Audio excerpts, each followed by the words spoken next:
এই যে বন্ধুরা শুনছো, নতুন নতুন রোমান্টিক ভালোবাসার গল্প পেতে ও শুনতে চাইলে আমাদের সাগর অফিসিয়াল চ্যানেলটি সাবস্ক্রাইব করে বেল বাটনটি অন করে দিও। লাইক কমেন্ট করতে মোটেও ভুলবেন না কিন্তু। ধন্যবাদ সবাইকে। কি ব্যাপার, এই মুখটা এত গম্ভীর কেন? সকাল থেকে দেখছি কারোর সাথে ঠিক মতো কথা বলছো না। আপনার দেখার দরকার নেই আমি কেমন আছি সেটা নিয়ে চিন্তা করার ভান না করাই ভালো। ও তাই নাকি? আমি ভান করি নাকি সত্যি চিন্তা করি সেটা তো একমাত্র আমিই জানি। তুমি না জানলেও চলে। শুনুন, আমাকে বিরক্ত করা আপনার অভ্যাস হয়ে গেছে বুঝি।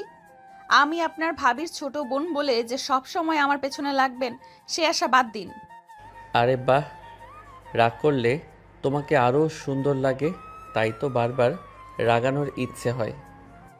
দয়া করে আপনার বাজে কথা বন্ধ করুন। আমি কারোর কথায় গলে যাই না। আর মনে রাখবেন আমি আপনার সিনিয়র। সিনিয়র তো বটেই, কিন্তু আমার হবু বউ বলতেও সমস্যা নেই। কি আজে বাজে কথা বলছেন? আমাকে কি বাচ্চা মনে করেছেন নাকি? এইসব বাজে মজা আর করবেন না।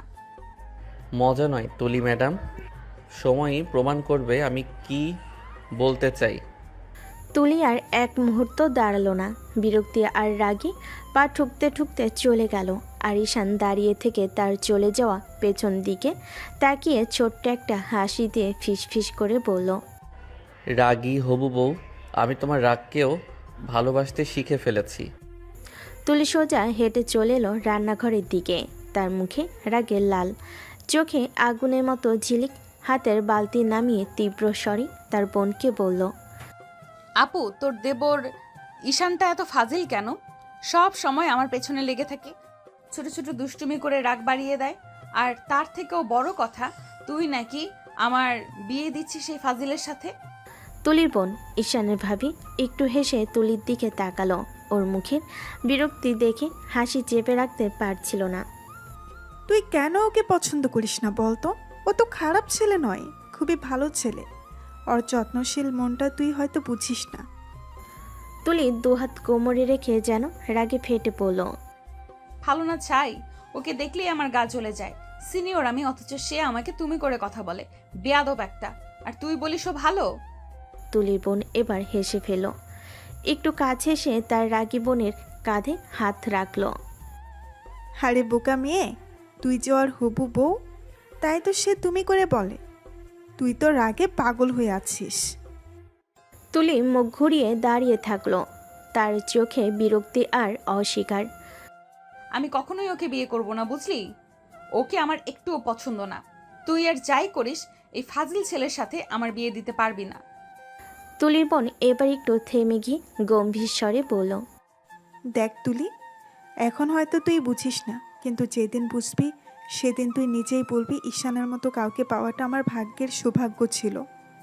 তুলি মুখ ঘুরিয়ে জানালার বাইরে তাকালো। মনে হচ্ছিল গলাটা হঠাৎ যেন শুকিয়ে গেছে। তবুও রাগী মুখেই বলল, আমি কোনো দিনও ওকে মেনে নেব না। তার চোখের কোণে রাগের আড়ালে চাপা কেমন একটা দ্বিধা আর প্রশ্ন ঘুরছিল। আর ঈশানের ভাবি দূর থেকে তাকিয়ে মুচকি হাসলো, কারণ সে বুঝতে পারছিল যতই তুলি মুখে না বলুক, এই গল্পটা রাগের মধ্য দিয়েই ধীরে ধীরে অন্য রং নেবে। রাতে খাবারের টেবিলটা সাজানো হয়েছে জমকালোভাবে। গরম ভাত তরকারি মাংসের সুগন্ধে চারপাশ ভরে গেছে। সবাই টেবিলে বসে খাচ্ছে। ঈশান নিরিবিলি বসে আছে, আর তুলি বারবার অন্যমনস্ক দৃষ্টিতে তাকাচ্ছে চারদিকে। হঠাৎ ঈশানের মা কথা শুরু করলেন, বৌমা, আমি ভাবছি আর দেরি না করে ঈশান আর তুলির বিয়ে দিয়ে দেই। ছেলেমেয়েরা তো আগে থেকে একে অপরকে চেনে, বেশি টানাটানি করে লাভ কি? আমি চাই আমার ছেলের সংসারটা তাড়াতাড়ি দেখে যাই। তুলির হাতের চামচ থমকে গেল। মুখটা এক মুহূর্ত গম্ভীর হয়ে উঠল। সে ঈশানের মায়ের দিকে তাকালো, তারপর নিজের বোনের দিকে। বোনটা মাথা নিচু করে একটু হেসে উত্তর দিল, ঠিক বলেছেন মা, আমি বাবা মায়ের সাথে কথা বলবো। ওনারা যেহেতু রাজি আছেন তাহলে আর দেরি করার মানে দেখি না। আপনার কথাটাই ঠিক। এই কথা শুনে তুলির বুকটা ধক করে উঠল। তার মুখের রং বদলে গেল। সে আর চুপ থাকতে পারল না। ফিসফিস করে তার বোনের কানে বলল, আপু, তুই আবার কি বলছিস এসব? আমি কিন্তু একদমই রাজি নই। আমি তোকে আগেও বলেছি আমি ওকে চাই না। কিন্তু তুলি শেষ করতে না করতে তার বোন তীব্র দৃষ্টিতে তাকিয়ে ফিসফিস স্বরে ঝাঁঝিয়ে উঠল। চুপ কর, এখন এসব নিয়ে কথা তুলিস না। সবার সামনে মুখ খুলে কোনো রকম বেয়াদবি করিস না, পরে তোর সাথে আলাদা করে কথা বলবো। তুলি দাঁত চেপে কিছুক্ষণ তাকিয়ে রইল তার বোনের দিকে। ভেতর ভেতরে যেন আগুন জ্বলছিল। মনের মধ্যে কেবল একটাই কথা বারবার প্রতিধ্বনিত হচ্ছিল। তুলি ভাবে, সবাই কেন জোর করে আমাকে ওর সাথে বিয়ে দিতে চাইছে? আমি তো তাকে একদমই পছন্দ করি না। সিনিয়র হয়েও সে আমাকে অসম্মান করে, ফাজিলের মতো হাসে, আর সবাই ভাবে ও ভালো ছেলে। না, আমি কখনোই তাকে চাই না। কিন্তু সেই রাগ সেই অভিমান সব কিছু মুখের ভেতরে গিলে নিল তুলি। কেবল ভেতর ভেতরে ফুঁসতে লাগলো। আর ঈশান চুপচাপ সবার কথা শুনে হালকা হাসি দিয়ে প্লেটের ভাত নাড়াচাড়া করতে লাগলো। তার চোখে ছিল এক অদ্ভুত আত্মবিশ্বাস, যেন সে নিশ্চিত রাগিয়ে মেয়েটা একদিন তাকে ছাড়তে পারবে না। রাত গভীর, সারা বাড়ি নিস্তব্ধ, শুধু ঘড়ির টিকটিক আর আঙ্গিনার ঝিঝি পোকার ডাক শোনা যাচ্ছে। খাওয়া দাওয়া সেরে সবাই যার যার ঘরে চলে গেছে। তুলি কিছুক্ষণ এপাশ ওপাশ করলো নিজের রুমে, তারপর হঠাৎ করেই দাঁড়িয়ে গেল। তার বুকের ভেতর কেমন একটা ঝড় বইছে, চোখে ঝিলিক, মুখে দৃঢ়তা। ধীরে ধীরে সে ঈশানের রুমের দিকে এগোলো। দরজাটা আধা খোলা ছিল। নক করে ঢুকে পড়ল তুলি। আপনার সাথে আমার কিছু কথা আছে। ঈশান মাথা তুলে তাকালো, টেবিলে বসে কিছু লিখল। ঠোঁটে ছোট্ট হাসি টেনে বলল, আমি তো তোমার থেকে জুনিয়র, তুমি আমাকে তুমি করেই বলতে পারো তুলি। তার প্রয়োজন মনে করছি না আমি। ঠিক আছে বলো, কি বলবে? আমি আপনাকে কিছুতেই বিয়ে করতে পারবো না। ঈশান হেসে ফেল, কিন্তু চোখের গভীরে এক রহস্যময় শান্তি। কেন? আছে, অবশ্যই আছে, কিন্তু আমি সেটা আপনাকে বলতে পারবো না। ঈশান চেয়ারে হেলান দিয়ে সামনে ঝুঁকল। কারণ না বললে তুমি কিছুতেই বিয়ে ভাঙতে পারবে না। মানে? কারণটা মুখে বলতে পারবে না তুমি, আর আমি কারণ না শুনে এই সম্পর্ক ভাঙবো না। আপনি কেন বলছেন এসব? আমি আপনাকে পছন্দ করি না। পছন্দ করো না তো কি হয়েছে? আজকে পছন্দ না করলেও হয়তো একদিন করবে। আপনি বুঝতে পারছেন না আমি আপনাকে বিয়ে করতে পারবো না? ঈশান উঠে দাঁড়িয়ে দরজার পাশে গিয়ে বসল। এসব চিন্তা বাদ দিয়ে ঘুমাতে যাও তুলি, বিয়েটা আমাকেই করতে হবে। তুলির মুখ লাল হয়ে উঠল, রাগে ঠোঁট কাঁপছে। এক মুহূর্তে দাঁড়িয়ে থেকে দরজা খুলে বেরিয়ে গেল সে। ঘর থেকে বেরিয়ে যাওয়ার সময় মনে মনে ফিসফিস করে বলল, এখন আমার কথা শুনছেন না, পরে এর ফল নিজেই ভোগ করবেন। তার চোখে সেই মুহূর্তে অদ্ভুত একটা ঝিলিক, যেন ভিতরে কোনো লুকানো রহস্য আছে যা সে কাউকে বলছে না। ঈশান দরজায় দাঁড়িয়ে সে চলে যাওয়া দেখল, ঠোঁটে রহস্যময় হাসি আর চোখে এমন এক আত্মবিশ্বাস, যেন সে আগেই জানে এই রাগ আর অপছন্দ একদিন অন্য কিছু হয়ে যাবে। রাগে ফুঁসতে ফুঁসতে তুলি নিজের রুমে ঢুকে দরজা বন্ধ করে দিল। বুকটা হাহাকার করছে, যেন কারোর সাথে মনের সব কথাগুলো উগরে দিতে চাই, অথচ কাউকে বলা যাচ্ছে না। বিছানায় বসে মুখ ঢেকে ফেলল সে। চারিদিক নিস্তব্ধ, কেবল বাতাসের পর্দা হালকা দোল। সেই নীরবতায় মধ্যে তুলির মনটা যেন চিৎকার করে উঠল। আমি কিছুতেই একজনের জীবন নষ্ট করতে পারি না। জেনে শুনে কি করে ঈশানের এত বড় ক্ষতি করব আমি? না না, এটা আমি হতে দেব না। আমাকে এই বিয়েটা আটকাতেই হবে। তুলির বুকের ভিতর ভয় আর যন্ত্রণা একসাথে জমে উঠল। সে জানে ঈশান মোটো খারাপ মানুষ নয়, বরং ওর ভেতরে আছে মমতা, হাসি খুশি স্বভাব। কিন্তু সেই কারণেই তুলি আরও বেশি অস্থির হয়ে পড়ছে। ঈশানের সাথে বিয়ে মানেই ওর জন্য সর্বনাশ ডেকে আনা। আমি জানি সত্যিটা, কিন্তু কাউকে বলতে পারবো না। আমি যদি একটাও কথা বলি সবাই আমাকে দোষী করবে, ভাববে আমি মিথ্যা বলছি। না, আমি কিছু বলবো না। চোখ দিয়ে টপ টপ করে জল পড়তে লাগলো। বুকের ভেতর হাজারো প্রশ্ন। কিরে, আটকাবো এই বিয়ে? বাড়ির সবাই তো রাজি হয়ে গেছে, আপু, মা, এমনকি বাবাও। আমি একা কি করে লড়বো এদের সাথে? তুলি দুহাত দিয়ে চোখ ঢেকে ফিস ফিস করে বলতে লাগলো। হায় আল্লাহ, এখন আমি কি করব? আমি কারোর সাথে আমার সত্যিটা শেয়ার করতে পারছি না, অথচ এই সত্যিটাই আমাকে পুড়িয়ে মারছে। তার চোখের কোণে ভেসে উঠল এক লুকানো অতীত, যেন সে কোনো ভয়ঙ্কর সত্য জানে যা মুখে আনা যায় না। সেই সত্যিটা একই তীব্র যে তার চোখে দৃষ্টি ভারী হয়ে উঠল। চোখের কোণে রহস্যের ঝিলিক, মুখে তীব্র কষ্টের ছাপ, আর মনে মনে প্রতিজ্ঞা, না, আমি চুপ করব না। যেইভাবেই হোক আমাকে এই বিয়ে আটকাতে হবে, যত ঝড়ই আসুক না কেন। রাত গভীর হলো, কিন্তু তুলির চোখে ঘুম এলো না। সে জানে আগামী দিনে এক ভয়ঙ্কর লড়াই শুরু হতে যাচ্ছে, যেখানে তাকে একা লড়তে হবে নিজের লুকানো সত্য আর পরিবারের ইচ্ছার বিরুদ্ধে। সারা রাত এক ফোঁটা ঘুম আসেনি তুলির চোখে। বিছানায় গা এলিয়ে দিল, মাথার ভেতর কেবল একটাই কথা ঘুরছিল, আমাকে এই বিয়ে আটকাতেই হবে। আমি কিছুতেই ঈশানের জীবন নষ্ট করে দিতে পারি না। চোখের কোণে লালচে দাগ, ক্লান্ত শরীর, মন যেন আরও ভারী হয়ে গেছে। ভোরের আজানের সুর ভেসে আসতেই তুলি উঠে দাঁড়ালো, আয়নার সামনে দাঁড়িয়ে নিজের মুখের দিকে তাকালো। চোখ দুটো কেমন ফোলা, চেহারায় অস্থিরতা স্পষ্ট। না, এখানে আর থাকা যাবে না। আমি যদি থাকি সবাই আমাকে জোর করে রাজি করিয়ে ফেলবে। আমাকে বাড়ি ফিরতেই হবে।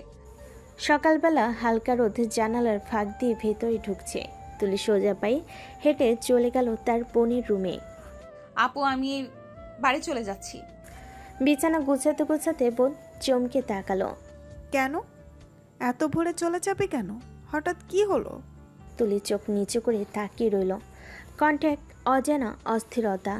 বাড়িতে একটু কাজ আছে, আমাকে যেতেই হবে। তুলির বোন কিছুক্ষণ ওর মুখের দিকে তাকিয়ে রইল, যেন মনে হলো তুলি কিছু লুকাচ্ছে। তবুও কিছু না বলে শুধু বলল, আচ্ছা, যদি যেতেই হয় তাহলে অন্তত নাস্তা করে যা। না আপু, আমার সময় নেই। আমি পরে কিছু খেয়ে নেব। এবার তাড়াহুড়ো করে নিজের ব্যাগ গুছিয়ে নিল সে। চুল শক্ত করে বাঁধল, ওড়না কাঁধে তুলে নিল, মুখটা গম্ভীর, চোখে চাপা অস্থিরতা। দরজার সামনে সে দাঁড়ালো, ঈশানের মায়ের সামনে। আন্টি, আমি বাড়ি যাচ্ছি, কিছু কাজ আছে, পরে আসবো আবার। ঈশানের মা একটু অবাক হয়ে তাকালেন। এই ভোরে চলে যাচ্ছিস? বৌমা কিছু বললো না তোকে? তুলে হালকা হাসি দিয়ে মাথা নিচু করলো। আপু জানে আন্টি, আমার দরকার, তাই বেরোচ্ছি।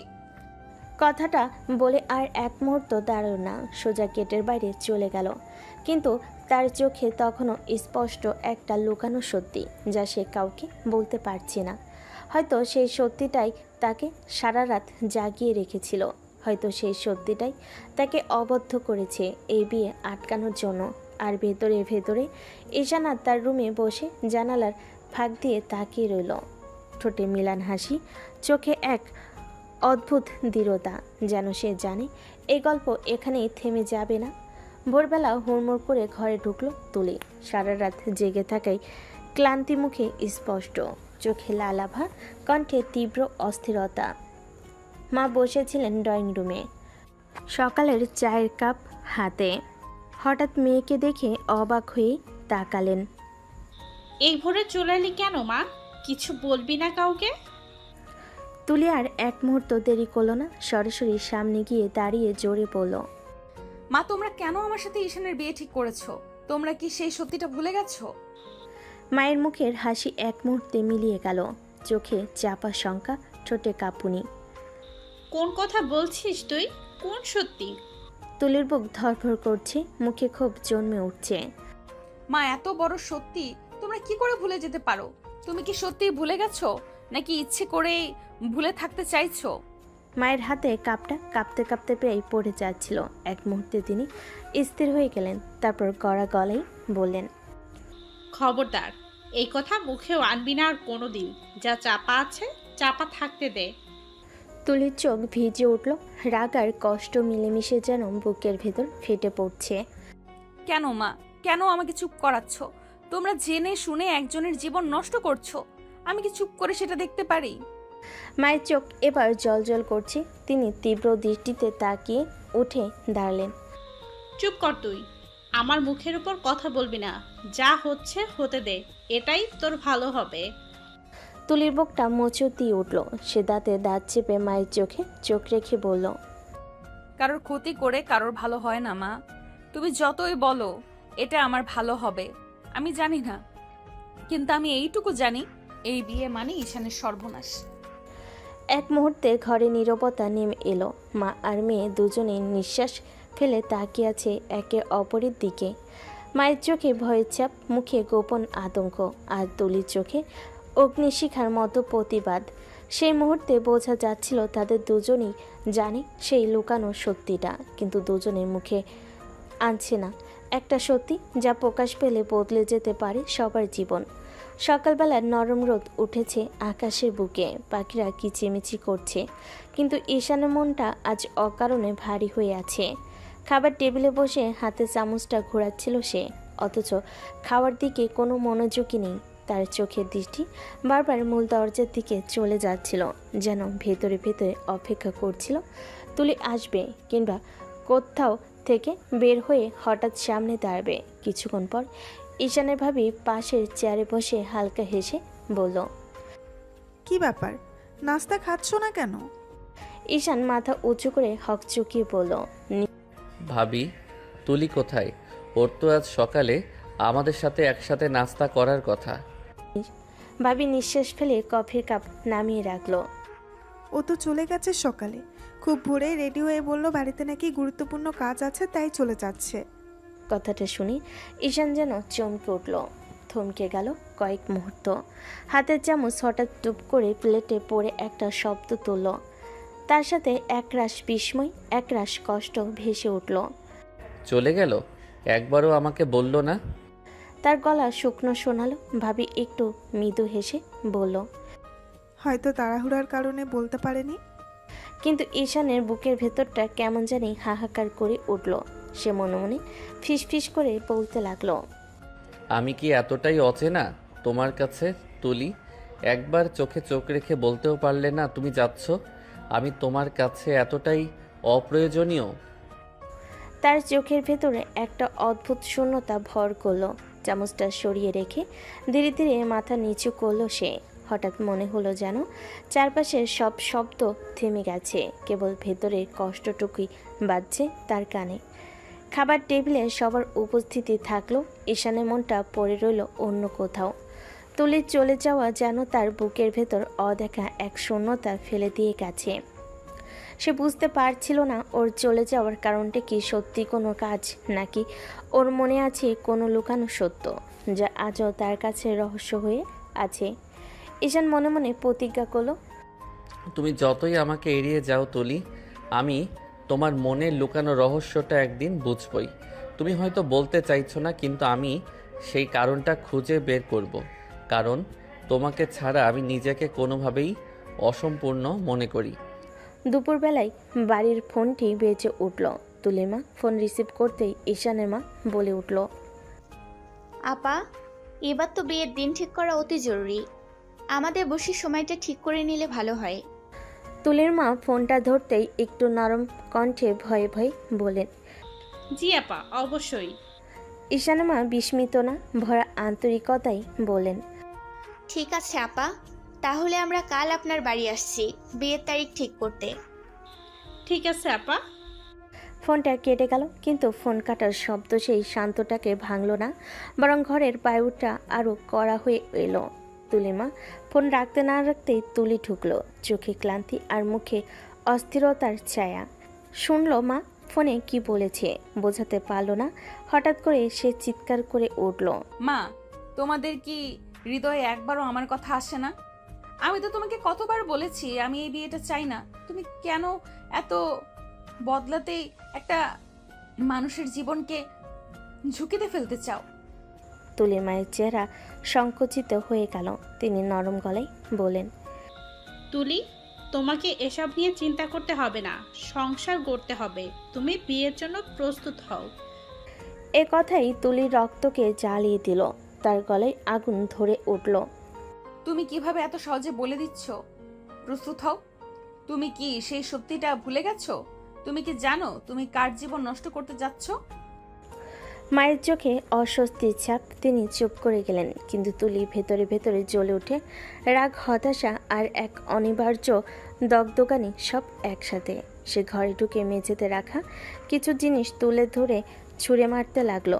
কাপ, প্লেট, পুরনো একদম টেবিলের জিনিস সবই ঝাঁজ করে ছুড়ল। কাচের টুকরো খানিকটা ভেঙে গেল। শব্দটা ঘরের কোণ থেকে কেমন শোনা গেল। ঘরের মধ্যে ভাঙচুরের আওয়াজে মা কাঁপছিলেন।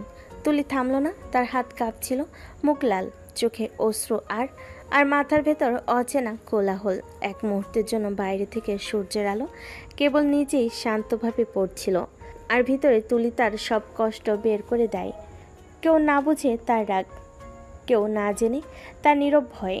শেষে থামার পর তুলি স্রোত নির্বাক হয়ে দাঁড়িয়ে রইল, নিচু কণ্ঠে বলল, আমি এটা হতে দেব না। যেভাবেই হোক এই বিয়ে যেন না হয়। তার কথার মধ্যে একটা অদ্ভুত স্থিরতা ছিল। রাগের আড়ালে যে লুকানো সত্য, সেটাকে তিনি যতই গোপন রাখেন না কেন, এখন আর চাপ থাকবে না বলেই মনে হচ্ছিল। মায়ের চোখে ভারী চিন্তার ছায়া, আর তুলির গলার তলদেশে এক অদ্ভুত প্রতিজ্ঞা। এবার সে একা লড়াই করবে, যা ভাঙবে। ঘরটা থেমে গেল, ভাঙচুরের ধুলো জমে রইল, আর তুলি বুকে জড়ানো অগোচরের সত্য নিয়ে কফিনে নীরবতায় নিজেকে বুঝল। কিভাবে সামনে থেকে এই বিয়েকে ঠেকিয়ে দেবে সে নিজের কিছুই জানে না, কিন্তু এটুকু নিশ্চিত ছিল, পালাবার কোনো পথ নেই। সকালের বাতাসে আজ অদ্ভুত গাম্ভীর্য ছড়িয়ে পড়েছে। তুলিদের বাড়ির উঠানে যেন উৎসবের ছোঁয়া। ঘরে বাইরে লোকজনের আনাগোনা, রান্নাঘর থেকে ভেসে আসা গরম ভাত আর মিষ্টির গন্ধ, আর বাসার ভেতরে সুন্দর গালিচা বিছানো। সব বিছিয়ে মনে হচ্ছিল আজ বিশেষ কোনো আয়োজন, কারণ আজ ঈশানদের বাড়ির সবাই আসছে তুলিদের বাড়ি। মূল আলোচনা হলো বিয়ের তারিখ ঠিক করা। দুপুরের পর ঈশানের গাড়ি এসে দাঁড়ালো তুলিদের বাড়ির সামনে। গাড়ির দরজা খুলতে নেমে এলো ঈশানের মা, ঈশানের ভাবি আর পরিবারের অন্যান্য সদস্যরা। সবার মুখে আনন্দের ছাপ। ঘরে ঢুকতেই ঈশানের মা হেসে বললেন, আপা, আমাদের হবু বৌমাকে তো একবার সামনে আনা দরকার। প্লিজ তুলিকে নিয়ে আসুন না। তুলির মায়ের বুকের ভেতর হালকা ধুকপুকানি। মেয়ের রাগী মেজাজ তিনি ভালো করেই জানেন, তবুও চেপে রেখে উঠে দাঁড়িয়ে বললেন, হ্যাঁ আপা, আমি নিয়ে আসছি। তিনি তাড়াহুড়ো করে তুলির ঘরে ঢুকলেন। তুলি তখন চুপচাপ বিছানায় বসেছিল, কিন্তু চোখে সেই আগুন রয়ে গেছে। মা, এসব আদিক্ষেতা আমার মোটেই ভালো লাগছে না। আমি কারোর সামনে যেতে চাই না। চুপ করে যা, বেশি কথা বলবি না, আমার সাথে চল। মানুষ এসেছে, তোর এমন খামখেয়ালি চলবে না। তুলি দাঁতে দাঁত চেপে ভেতরে ভেতরে খেপে উঠল, কিন্তু মায়ের চোখের দিকে তাকিয়ে আর প্রতিবাদ করল না। একরকম বাধ্য হয়ে সাদা গোলাপি সালোয়ার রেডি হয়ে মায়ের সাথে বাইরে এলো। তুলি যখন ঘর থেকে বের হল, তখন ঘরের সব আলোচনা হঠাৎ ঝলমল করে উঠল। ঈশানের চোখ পড়তেই আর ফেরাতে পারল না। সে অভিভূত হয়ে তাকিয়ে রইল। মনের ভেতর কেবল একই অনুভূতি কাজ করছিল। এমন মেয়েকেই তো চাই আমার জীবনের সঙ্গী হিসেবে। তুলি ঠোঁট কামড়ে মুখটা অন্যদিকে ফিরিয়ে রাখল। তার চোখে রাগ, অভিমান, বিরক্তি, কিন্তু ঈশানের চোখে তবুও শুধু প্রশংসা আর মুগ্ধতার ছাপ। বসা ঘরে তখন সবাই একসাথে মেতে উঠল। হাসি আড্ডার মধ্যে তুলির গম্ভীর মুখটা যেন কারোর চোখে ধরা পড়ছিল না। ঈশানের মা খুশি গলায় বললেন, আচ্ছা আপা, তাহলে এবার একটা শুভ দিন দেখে নেই, আর দেরি করে লাভ নেই। তুলির মা সম্মতি জানালেন। তার পাশ থেকে ঈশানের বাবাও মাথা নেড়ে রাজি হলেন। কথা কাটাকাটির পর ঠিক হলো আগামী মাসে বিয়ের দিন। সবাই খুশিতে উৎফুল্ল হয়ে উঠল। হাসাহাসি, চায়ের কাপের টুংটাং শব্দ ঘর ভরে গেল। কিন্তু সেই ভিড়ের মাঝেই তুলি নিজের দুহাত মুঠো করে বসেছিল। তার চোখের ভেতর লুকানো অস্থিরতা কার চোখে পড়ল না। মনে মনে সে কেবল একটা কথাই বলছিল, না, এটা হতে দেব না। যতই সবাই খুশি হোক, আমি জানি এই বিয়েটার ভেতরে লুকিয়ে আছে এক অজানা সত্য। ঈশান আবারও তার দিকে তাকিয়ে মিষ্টি হাসল, কিন্তু তুলি ঠোঁট শক্ত করে চোখ ফিরিয়ে নিল। তার মনে তখন একটাই প্রতিজ্ঞা, এই হাসির আড়ালে যা লুকিয়ে আছে তা সে প্রকাশ না করা পর্যন্ত থামবে না। বিয়ের দিন ঠিক হওয়ার উত্তেজনা আর সকাল বিকেলের আনাগোনা শেষে তুলির পায়ের ধুলো ফেলে সে চুপচাপ রুমের দরজায় ঢুকলো। রুমের কোণে বসে বিছানার চাদর আঁকড়ে ধরে একটু শান্তি খুঁজছিল। ভেতরের মনটা এখনও অস্থির, একদম স্থির হওয়া যেন সহজ নয়। কিছুক্ষণ পর তুলির বোনও চুপচাপ রুমে ঢুকলো, চোখে উচ্ছ্বাস আর মুখে হালকা হাসি। কিরে, ওইভাবে উঠে চলে এলি কেন? তুলি নিজের চুল আশ্রয় নিয়ে বিরক্ত আর অভিমান মিশিয়ে বলল, আমার ভালো লাগছে না, তাই চলে আসছি। কিরে, তোর এই বিয়ে নিয়ে এত সমস্যা কিসের?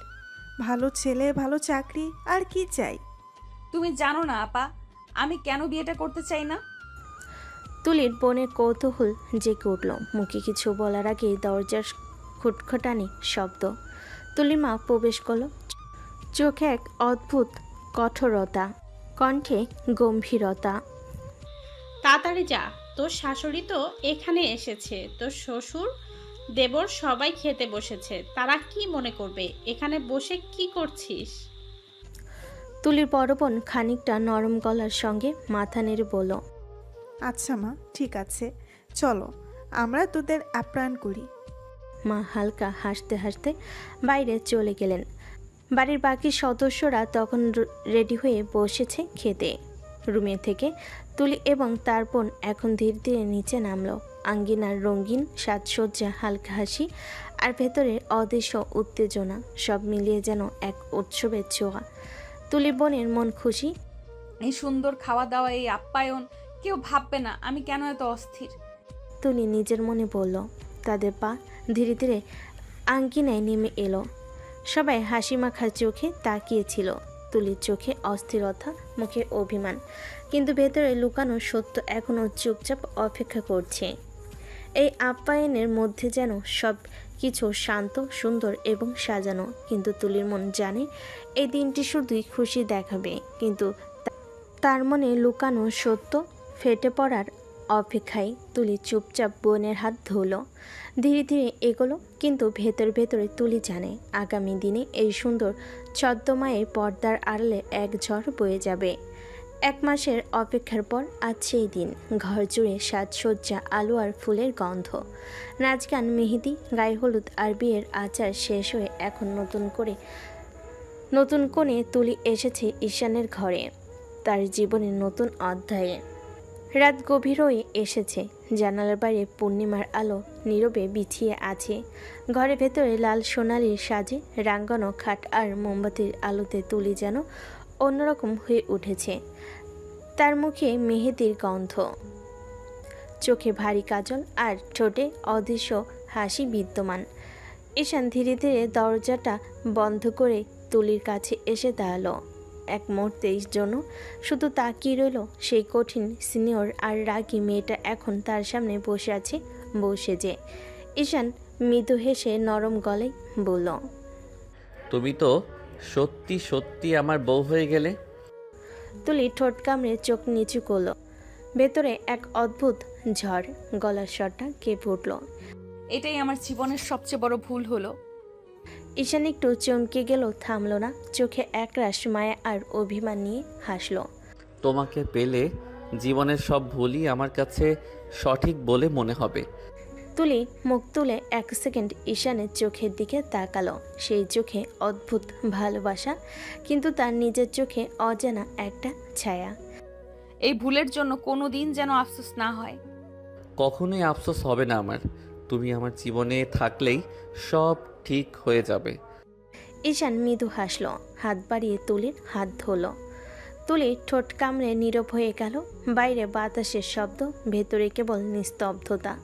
তার চোখে এক ফোঁটা জল ঝিলিক দিয়ে উঠল, যা কেউ দেখল না। ঈশানের চোখে তখন কেবল একটাই স্বপ্ন, যেভাবেই হোক এই মেয়েটাকে সে হাসাতে পারবে। আর তুলির চোখে লুকানো সেই অজানা সত্য, যা এখনও ঈশানের অজানা।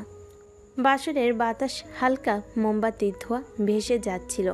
বাসরের আলো নরম, আর ঘরের কোণে বসানো ফুলের সুবাস মৃদু ছড়াচ্ছিল। ঈশান ধীরে ধীরে তুলির দিকে এগোলো। হৃদয় দোলা দিচ্ছিল। মনে মনে তুলিকে জড়িয়ে ধরার ও কিছুটা আদর করার ইচ্ছে জাগছিল, কিন্তু তুলি এই মুহূর্তে সতর্ক হয়ে গেল। সে দাঁড়িয়ে বলল, আমার কাছে আসবেন না। ঈশান কিছুটা হতবাক হলো, ধীরভাবে বললেন, আমাদের তো বিয়ে হয়ে গেছে, আমি তোমার কাছে আসতেই পারি। তুলি ঠোঁট কামড়ে চোখে আগুনের শিখা দিয়ে বলল, আমি তো এই বিয়ে মানি না। বিয়ে যখন হয়েছে তখন তো সব কিছু স্বাভাবিক করতেই হবে। তুলির চোখে আরও ক্ষোভ ফুটে উঠল। সে চিৎকার করতে করতে বলল, খবরদার আমার আশেপাশে যেন না দেখি। ঠিক আছে, তাহলে চুপচাপ শুয়ে পড়ো। তুমি যখন চাইবে তখনই আমি তোমার কাছে আসব। তুলি ঠোঁট কামড়ে চুপচাপ ঘুরে খাটের একপাশে শুয়ে পড়ল। চোখে অশ্রু, মুখে অভিমান, কিন্তু ভেতরে ভেতরে এক অদ্ভুত দৃঢ়তা। ঈশান শুধু খাটের পাশে দাঁড়িয়ে দেখছিল। তার চোখে শুধু ধৈর্য, মৃদু হাসি আর এক অদ্ভুত ভালোবাসার ছাপ। সে জানত তুলি এই কঠোরতা একদিন ভেঙে যাবে, আর সেই দিনটা যত দেরি হোক না কেন তার কাছে অপেক্ষার মতোই মূল্যবান। ঘরে নীরবতা নেমে এলো, বাইরে বাতাসের হালকা আওয়াজ, ভেতরে হৃদয়ের নিঃশ্বাস। তুলির চোখে রাগ, ঈশানের চোখে প্রেম, আর সেই শান্ত নিঃশব্দ রাতের মধ্যে বীজ বোনা হলো ভবিষ্যতের অজানা আবেগ ও দ্বন্দ্বের। সকালবেলার নরম রোদ ঘরে ঢুকছিল। তুলির চোখ খুলতে চমকে উঠল। ঈশান ঠিক তার পাশে শুয়ে জড়িয়ে ধরে আছে।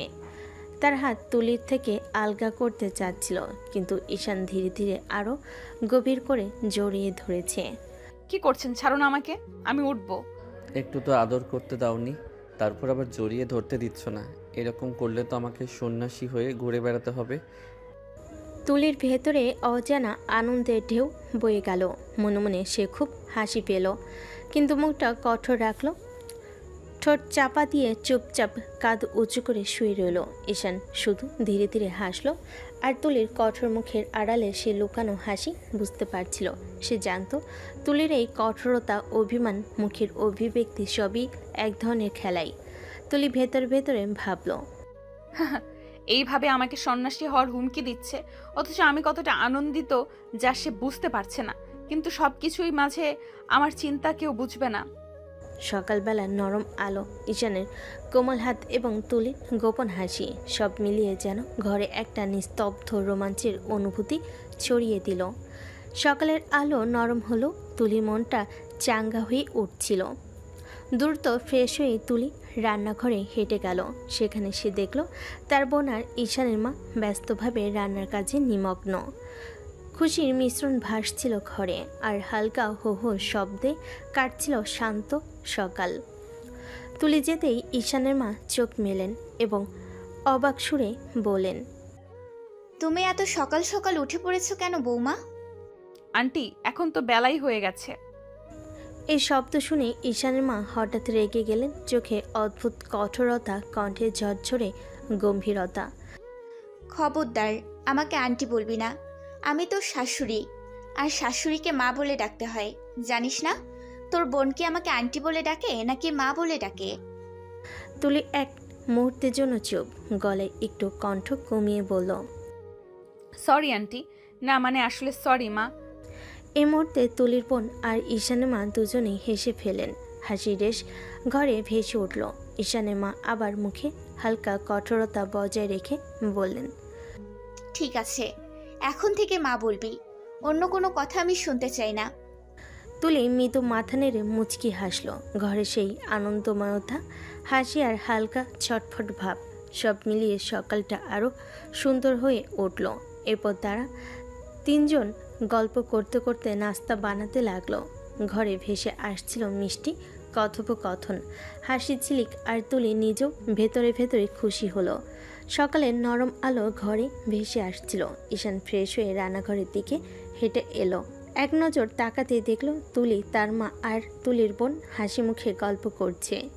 ঘরে ভেসে আসা হেসে খেলায়, তাদের মধুর আড্ডায় ঈশান মনেই মুগ্ধ হয়ে গেল, কিন্তু সঙ্গে সঙ্গে সে নিজের মনে ভাবল, বউ তো আমার ঠিকই আছে, কিন্তু আমি কাছে গেলেই মুখ কালো হয়ে যায়। আমার মধ্যে কি কোনো বিষাক্ত জিনিস আছে নাকি? ঈশান খানিকটা মাথা নেড়ে হেসে উঠল। তারপর ধীরে ধীরে ব্রেকফাস্ট টেবিলে এসে বসে পড়ল। তুলির বোন আর ঈশান মা তাকে দেখে হাতের কাজ বন্ধ করে হাসি দিলেন। ঈশানের ভাবি হেসে বললেন, চলো খেতে দেই। ধীরে ধীরে সবাই টেবিলে বসলো।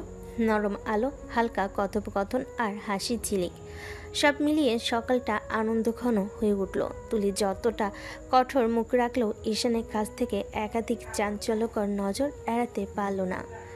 টুকটাক গল্প, হালকা ঠাট্টা আর আড্ডার মধ্যে সবাই খাওয়া দাওয়া শেষ করলো। খাবার শেষ হতেই ঈশান অফিসের জন্য রেডি হলো। সবাই তাকে বিদায় জানালো।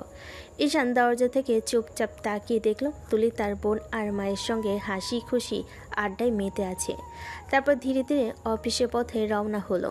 ঈশান চলে যাওয়ার পর তুলি তার বোনের দিকে মুখ তুলে বলল, আপা, আমার একটা জরুরি কাজ আছে, আমি একটু বাইরে যেতে চাই। কালই তো বিয়ে হয়েছে, আজকে বাইরে গেলে মানুষ কি বলবে? এই সময় হঠাৎ ঈশানের মা রান্নাঘরের দরজা খুলে প্রবেশ করলেন।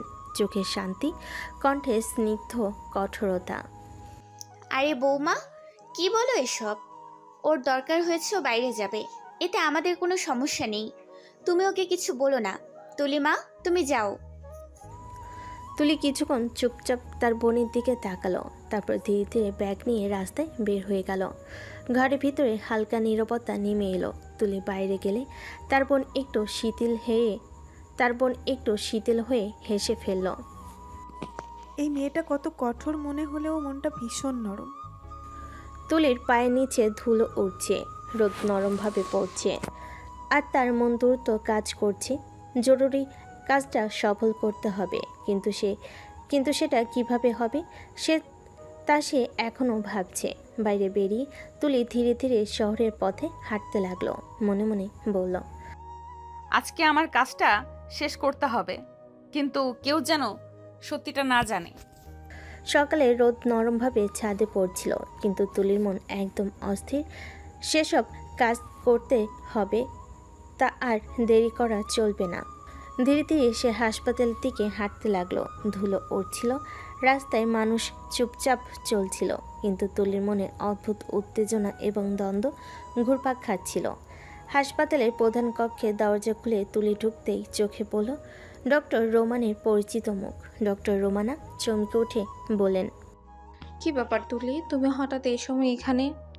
তুলি কিছুক্ষণ চুপ, তারপর গভীর শ্বাস নিয়ে বলল, ম্যাডাম, আমি অনেক বড় বিপদে পড়েছি। ডাক্তার রোমানার চোখ বড় হয়ে গেল। তিনি একটু এগিয়ে এসে জিজ্ঞেস করলেন, কি বিপদ বলো তো, তুমি কি এমন কি করেছো? ম্যাডাম, আমার বিয়ে হয়ে গেছে। ডাক্তার রোমানা এক মুহূর্ত চমকে রইলেন, চোখে বিস্ময় আর কণ্ঠে চাপা উদ্বেগ। তুমি কেন বিয়ে করেছো তুলি? তুমি কি জানো না তোমার সমস্যার কথা? তুমি কি জানো না এর জন্য কতটা বিপদে পড়তে পারো? আমার কিছু করার ছিল না ম্যাডাম, আমার মা আমাকে বাধ্য করেছে বিয়ে করতে। বিয়ের জন্য তো তোমার এবং তোমার হাজব্যান্ডের দুজনেরই সমস্যা হবে। সে কি পারবে সত্যটা মেনে নিতে? আমি জানি মা। ম্যাডাম, আমি কি করব? আমি খুব চিন্তায় আছি। ডাক্তার রোমানা ধীরে ধীরে বসলেন। তুলি পাশে বসলো, চোখে হালকা দয়া, কণ্ঠে শান্ত স্বর। এখন আর চিন্তা করে কি হবে? যা হওয়ার তো তা হয়েই গেছে। তুমি তো চাইলেও তোমার হাজব্যান্ডের থেকে দূরে থাকতে পারবে না। তুলি মাথা নিচু করে বসে রইল। ভেতরে দ্বন্দ্ব, ভয় আর এক অদ্ভুত গোপন সত্য, সব মিলিয়ে তার চোখে অশ্রু ঝলমল করছিল। ডাক্তার রোমানা হালকা কণ্ঠে সাবধান করে বলেন, তুমি এখন একটু সাবধানে থেকো, শান্ত থাকো তুলি। যা কিছু হবে তার জন্য তুমি নিজেকে প্রস্তুত রেখো। তুলির মনে এক অদ্ভুত চাপ অনুভূত হলো। ভীতির সঙ্গে একটি লুকানো রহস্য তার হৃদয়ে চেপে আছে, কিন্তু এখনও সে সত্য কাউকে বলা সম্ভব নয়।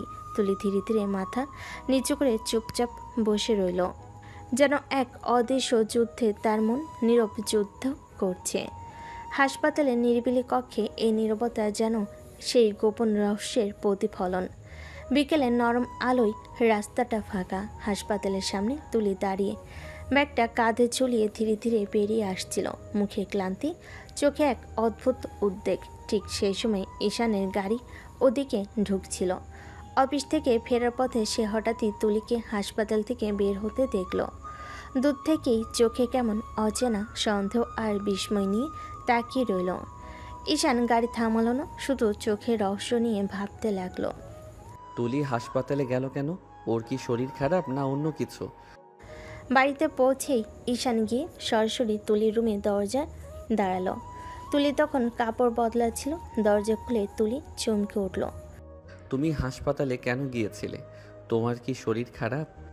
তুলি চোখ বড় হয়ে গেল, মুখে অস্থিরতা, কিন্তু খুব দ্রুত নিজেকে সামলে নিল। না না, আমার শরীর খারাপ না। আমার এক বান্ধবীর একটু শরীর খারাপ ছিল, তাই ওকে নিয়ে একটু ডাক্তারের কাছে গিয়েছিলাম। ঈশানের চোখে সন্দেহের ছায়া, সে ধীরে ধীরে এগিয়ে এলো। আমার কাছ থেকে তুমি কিছু লুকাচ্ছ না তো? না, আমি কি লুকাবো? ঈশান এক মুহূর্ত চুপ করে তার দিকে তাকিয়ে থাকলো, তারপর হঠাৎ করে তুলিকে কাছে টেনে নিল, বুকের মধ্যে জড়িয়ে ধরল। আমার কাছ থেকে কিছু লুকিয়েও না জান, আমি কিন্তু তোমাকে বড্ড ভালোবাসি। তোমার যদি শরীর খারাপ হয়ে থাকে আমাকে বলো, আমি তোমাকে চিকিৎসা করাবো। তুলির বুকের ভিতর কেমন ধকধক করে উঠল, মুখের কষ্টে হাসি এনে বলল, আরে না, আপনি যতই চিন্তা করছেন, আমার কিছু হয়নি। ঈশান তার চোখের গভীরতা পড়ে ফেলতে চাইছিল, আর একটু কাছে এসে ধীরে ধীরে তুলির ঠোঁটে কিস করতে লাগলো। তুলি হঠাৎ ঈশানকে ধাক্কা দিয়ে সরিয়ে দিল। আমি বলছি না আপনাকে আমি মানি না, আমার কাছে আসেন কেন? ঈশান কিছুক্ষণ চুপচাপ তার দিকে তাকিয়ে রইল, চোখে কষ্ট আর অভিমান জমল। সে আর কিছু বলল না, চুপচাপ ঘরে কোণে সরে দাঁড়ালো। তুলিও মুখ ফিরিয়ে জানালার দিকে তাকিয়ে রইল। ভিতর ভিতর এক বিশাল রহস্য লুকিয়ে আছে, যা সে কাউকে বলতে পারছে না। রাতে খাওয়া দাওয়া শেষ করে তুলি নিঃশব্দে ঘরে ঢুকলো। ঈশান তখন জানালার পাশে দাঁড়িয়ে হাওয়ার দিকে তাকিয়েছিল। এক পলক তুলির দিকে তাকিয়ে সে চোখ নামিয়ে নিল। তুলি ধীরে ধীরে এগিয়ে এসে বলল, সরি। কেন সরি? তখন আমার আপনার সাথে এমনটা করা উচিত হয়নি। আপনাকে ঠেলে সরিয়ে দেওয়া ঠিক হয়নি। সমস্যা নেই, আমি কিছু মনে করিনি। হঠাৎ সে তুলির হাত ধরে টেনে নিজের কাছে টেনে নিল। তুলি অবাক হয়ে বলল, আরে কি করছেন? ঈশান আঙ্গুল তুলির চোটে রেখে ফিসফিস করে বলল, কিছু বলো না, শুধু আমার চোখের দিকে তাকাও, দেখো আমি তোমাকে কতটা ভালোবাসি। তুলি প্রথমে ভয় পেয়ে একটু সরতে চাইল, কিন্তু ঈশান খুব ধীরে কোমলভাবে তার কাছে এলো। তার কণ্ঠে আর স্পর্শে রাগ নেই, শুধু একরাশ ভালোবাসা আর আবেগ। সে তুলির কপালে গালে হাতের আঙ্গুলে ছোট ছোট চুমু দিয়ে তার কাছে থাকা ভালোবাসাটা বোঝাতে লাগলো।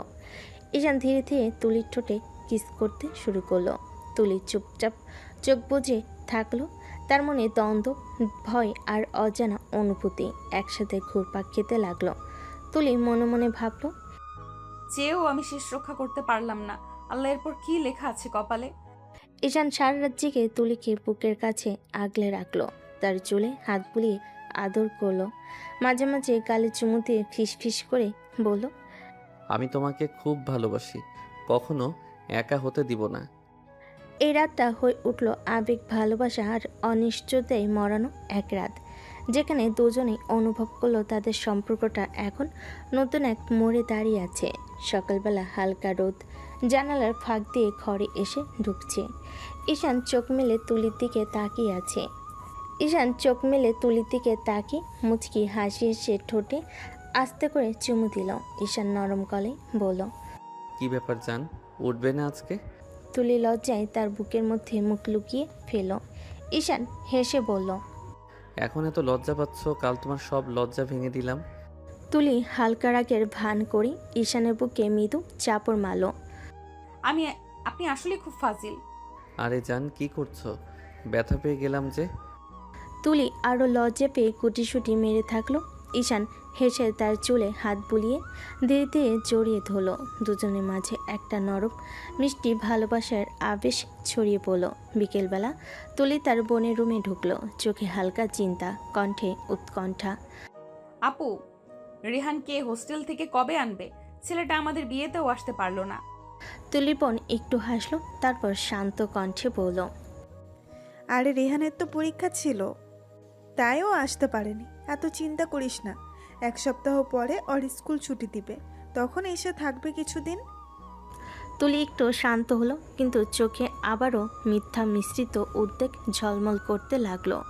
মনে মনে ভাবলো, রেহান না থাকায় বিয়েটার আনন্দটা কমে গেছে। ছেলেটার সঙ্গে মজা করতাম। চিন্তা করিস না জান, রিহান আসলে আবার সব কিছু ঠিক হয়ে যাবে। তুলির মুখে হালকা হাসি ফুটলো, জানালো পরিবারের ছোট ছোট সদস্যের জন্য তার মনে কত যত্ন আছে। রেহান ঈশানের ভাইয়ের ছেলে, অর্থাৎ তুলির বোনের ছেলেও। তার জন্য পরিবারের এক অমূল্য অংশ নিজের ভিতর ছোট্ট নীরবতা ভেসে উঠল। কিন্তু হৃদয়ে সবই জানত, পরিবারের এই বন্ধনই তাদের জীবনের সবচেয়ে বড় সুখ। রাতের নিস্তব্ধতা ঘরে নেমে এসেছে। বাতাসে হালকা ঠান্ডা জানালার ফাঁক দিয়ে মৃদু আলো ঢুকছে। তুলি ঘরে ঢুকতে ঈশান তার দিকে ধীরে ধীরে এগিয়ে এলো। হঠাৎ সে তুলির দিকে হাত বাড়িয়ে টান দিয়ে জড়িয়ে ধরল। আরে বউ, এত পালাই পালাই করো কেন? তোমাকে তো কাছেই পাই না। তুলির মিথ্যে রাগ দেখিয়ে বলল, কেন এত কাছে পেতে হবে? কেন ছ্যাঁচড়ামের জায়গা পান না? বউয়ের কাছে ছ্যাঁচড়া না হলে কার কাছে হব? পৃথিবীর সব পুরুষই তার বউয়ের কাছে বেহায়া। তুমি যতই বলো, কাজ হবে না। ঈশানের কথায় তুলি চোখ বন্ধ করে এক মুহূর্ত থেমে রইল। সে ধীরে ধীরে ঈশানকে জড়িয়ে ধরল। ঈশানের হাত তুলির চুলে বুলিয়ে দিচ্ছিল। কোমল স্পর্শে রাতের শান্তি আরও মধুর হয়ে উঠল। ঈশান ধীরে ধীরে তুলির ঠোঁট কামড়ে কিস করলো। তুলি চোখ বন্ধ করে মনের ভেতরে অদ্ভুত উত্তেজনা আর শান্তি মিশ্রণ। রাতটা কেটে গেল তাদের মধ্যে মধুর ভালোবাসার মুহূর্তে, যেখানে চুপচাপ হৃদয় স্পর্শ করেছে হৃদয়কে। নিঃশব্দ ঘরে শুধু প্রেম আর আবেগের ছন্দ বাজছিল। পরের দিন বিকেল, সূর্য আস্তে আস্তে ঢলে যাচ্ছিল আর হালকা বাতাসে শহরের রাস্তায় নরম আলো ছড়াচ্ছিল। ঈশান তুলির দিকে তাকিয়ে হাসলো। চলো যান, তোমাকে একটু ঘুরিয়ে আনি। থাক, দরকার নেই। আরও থাকবে কেন? চলো, রেডি হয়ে নাও। তুলি কিছুক্ষণ চুপচাপ, তারপর রিল্যাক্সেন্টলি মাথা নেড়ে রেডি হলো।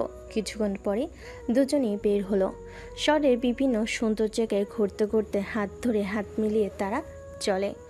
ঈশান মাঝে মাঝে তুলির দিকে তাকিয়ে মুচকি হাসলো, আর তুলি মনে মনে ভাবছিল, জানি না তোমার এই হাসি কতদিন থাকবে মুখে। আমি চাই তোমার সারা জীবন মুখে এই হাসি থাকুক, কিন্তু আল্লাহ হয়তো অন্য কিছু লিখে রেখেছেন। শহরের রঙিন রাস্তায় তারা ঘুরলো, ফুচকে খেলো, হেসে খেলে। কখনো ঈশান তুলি কপালে চুমু দিল, কখনো মিষ্টি খুনসুটি করলো। তারা নানান গল্প করলো, ছোট ছোট স্মৃতি ভাগাভাগি, হেসে কাদা কথোপকথন একে অপরের ভেতরে ভাবনা শোনালো। রাত না হওয়া পর্যন্ত তারা শহরের রঙিন আলো আর মানুষের ভিড়ে নিজেদের মধুর সময় কাটালো। তুলি মনে মনে ভাবলো, এই মুহূর্তটা যেন শেষ না হয়। দুজনের মধ্যে সেই ঘুমন্ত আনন্দ, মিষ্টি খুনসুটি আর ভেতরের ভাবনা একাকার হয়ে গিয়েছিল। এক সপ্তাহ পরে রোহান হোস্টেল থেকে ফিরে বাড়িতে পৌঁছালো। ছোট্ট ছেলেটার আগমনে বাড়ি যেন আনন্দে ভরে উঠল। রান্নাঘর থেকে ভেতরে ঘর পর্যন্ত ঘ্রাণ ছড়িয়ে গেছে। সবাই রেহানের জন্য ভালো মন্দ রান্না করছে। তুলি আজ মুখে আনন্দের হাসি নিয়ে ঘুরছে। ছোটবেলার মতোই রেহানের সঙ্গে খুনসুটি করছে, তাকে ঘিরে খেলা করছে। রেহান, তুমি ফিরে এসেছো। আজকে পুরো দিনটা শুধু তোমার জন্য। রেহানও খুশি, তার চোখে আনন্দর ঝিলিক।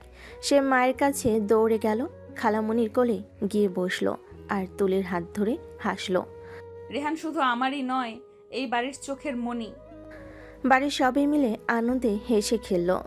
ছোট্ট খুনসুটি, মিষ্টি গল্প, হাতের খেলা, সব মিশিয়ে এই দিনটা পরিবারের জন্য এক আনন্দের উৎসব হয়ে গেল। রাতের নিস্তব্ধতা ঘরে নেমে এসেছে। ঈশান তুলিকে বলল, রেহানের মতো আমাদের যদি কোনো বাবু আসে কেমন হবে বলো তো? তুলি চমকে উঠল, গলা শুকিয়ে গেল, বুকের ধাক্কা দ্রুত বেড়ে গেল, চোখে অস্থিরতার ছায়া। তখনই মনে পড়ল ডক্টর রোমানার কথা, সাবধানে থেকো। মনে মনে তুলি ভয় পেল। ভয় আর উত্তেজনার মধ্যে দ্বন্দ্ব শুরু হলো। এ সময় ঈশান এসে কাঁধে হাত দিয়ে ধীরে ধীরে তাকে জড়িয়ে ধরল। কি ব্যাপার? কি হলো? ঘামছো কেন?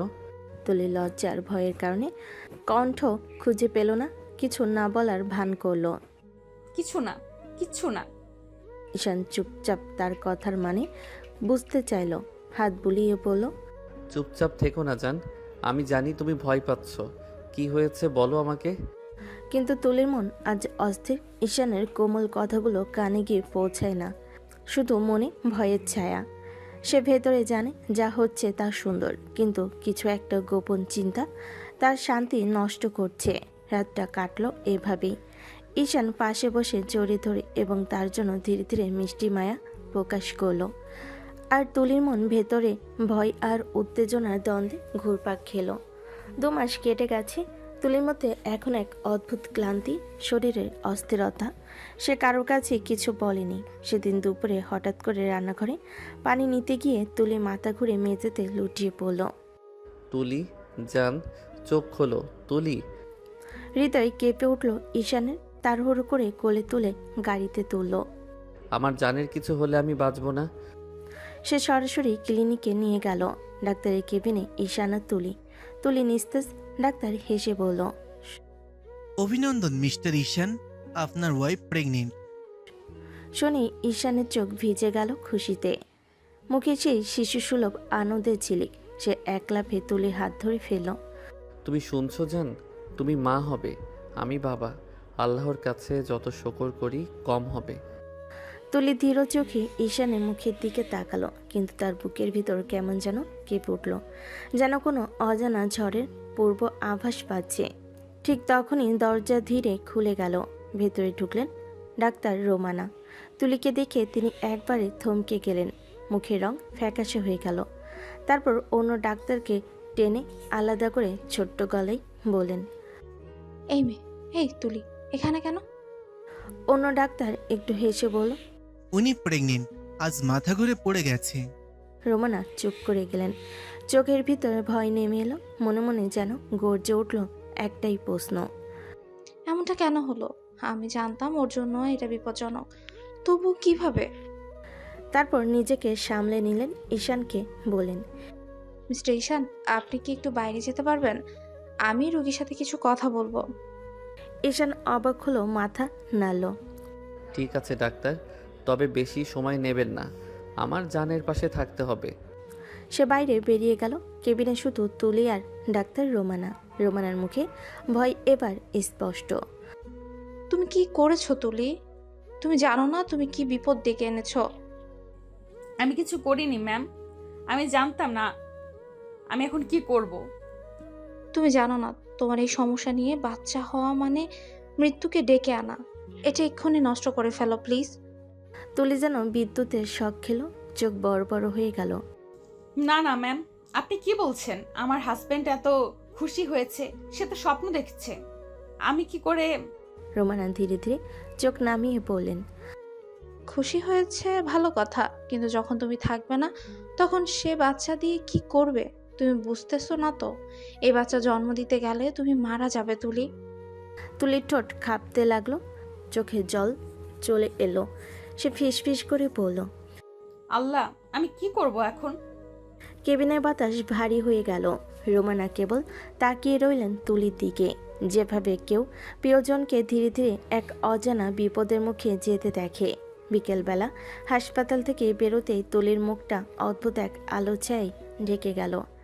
একদিকে ঈশানের সীমাহীন খুশি ঝিলিক, অন্যদিকে ডাক্তার রোমানার সতর্কতার ভয়ঙ্কর ছায়া। ঈশান পার্কিংয়ের সামনে গিয়ে হঠাৎ থেমে গেল। আর কোনো কথা না বলে তুলিকে শক্ত করে জড়িয়ে ধরল। তার চোখে একেবারে শিশুর মতো আনন্দর ঝিলিক। জান, তুমি জানো না আমি আজ কতটা খুশি। আজ আমার মনে হচ্ছে আমি পৃথিবীর সবচেয়ে সুখী মানুষ, নিজেকে হাওয়ায় ভাসা ভাসা লাগছে। ঈশানের কথাগুলো শুনে তুলির বুকের ভেতরটা কেঁপে উঠল। এত ভালোবাসার আর খুশির মাঝে তার বুকের গভীরে লুকিয়ে থাকা সত্যটা ছুরির মতো বিঁধতে লাগলো। সেই ঈশানের কাঁধে মাথা রেখে মনে মনে বলল, তোমার এই হাসি দেখার জন্য আমি নিজের জীবন বিসর্জন দিতেও রাজি। তোমার এই হাসির জন্য তোমার সন্তানকে আমি পৃথিবীতে আনবো। আমি বেঁচে থাকি আর না থাকি, আমার অস্তিত্ব থাকবে তোমার সঙ্গে। তোমার সন্তান আমার রক্তে, আমার জীবনের শেষ আশীর্বাদ হয়ে বেঁচে থাকবে। চোখের কোণে জল চিকচিক করে উঠতেই ঈশান তার টের পেয়ে নরম স্বরে জিজ্ঞেস করল, এসব কি হলো জান? তুমি কাঁদছো কেন? তুমি খুশি নও? তুলি জোর করে হাসি ফুটিয়ে বলল, অবশ্যই খুশি। আপনার খুশিতেই আমার খুশি ঈশান। ঈশান ওর কপালে একদম শিশুর মতো চুমু খেলো, তারপর হাসি মুখে বলল, আরে চল আজকে বাড়ি গিয়ে সবাইকে খবরটা দেই। আমার মা ভাবি সবাই কত খুশি হবে ভাবতে পারছো? হাসপাতালের সামনে থেকে ঈশান প্রায় দৌড়ে গিয়ে অনেক মিষ্টি কিনে নিল। বক্সের ভিতর রকমারি সন্দেশ, রসমালাই, চমচম, লাড্ডু। তার চোখে এখনও সেই অপরিসীম আনন্দ। বাড়িতে পৌঁছাতেই খবরটা ছড়িয়ে পড়ল। মা, বাবা, ভাবি, রেহান সবাই দৌড়ে এসে তুলিকে ঘিরে ফেলল। তুলির বোন আনন্দে কেঁদে ফেলেন। মা মিষ্টির বক্স খুলে প্রতিবেশীদের বিলি করতে লাগলেন। বাড়ির উঠোন ভরে গেল মানুষের শুভেচ্ছায়। কেউ তুলির মাথায় হাত রেখে দোয়া করলো, কেউ ঈশানে পিঠ চাপড়ে বলল, আলহামদুলিল্লাহ। তোমাদের সবে যখন হাসি খুশি উৎসবে মেতে আছে, তখন তুলি একপাশে দাঁড়িয়ে নীরবে তাকিয়ে রইল ঈশানের দিকে। ঈশানের সেই হাসি, সেই উচ্ছ্বাস যেন তুলির জীবনের শেষ আশীর্বাদ হয়ে ধরা দিল।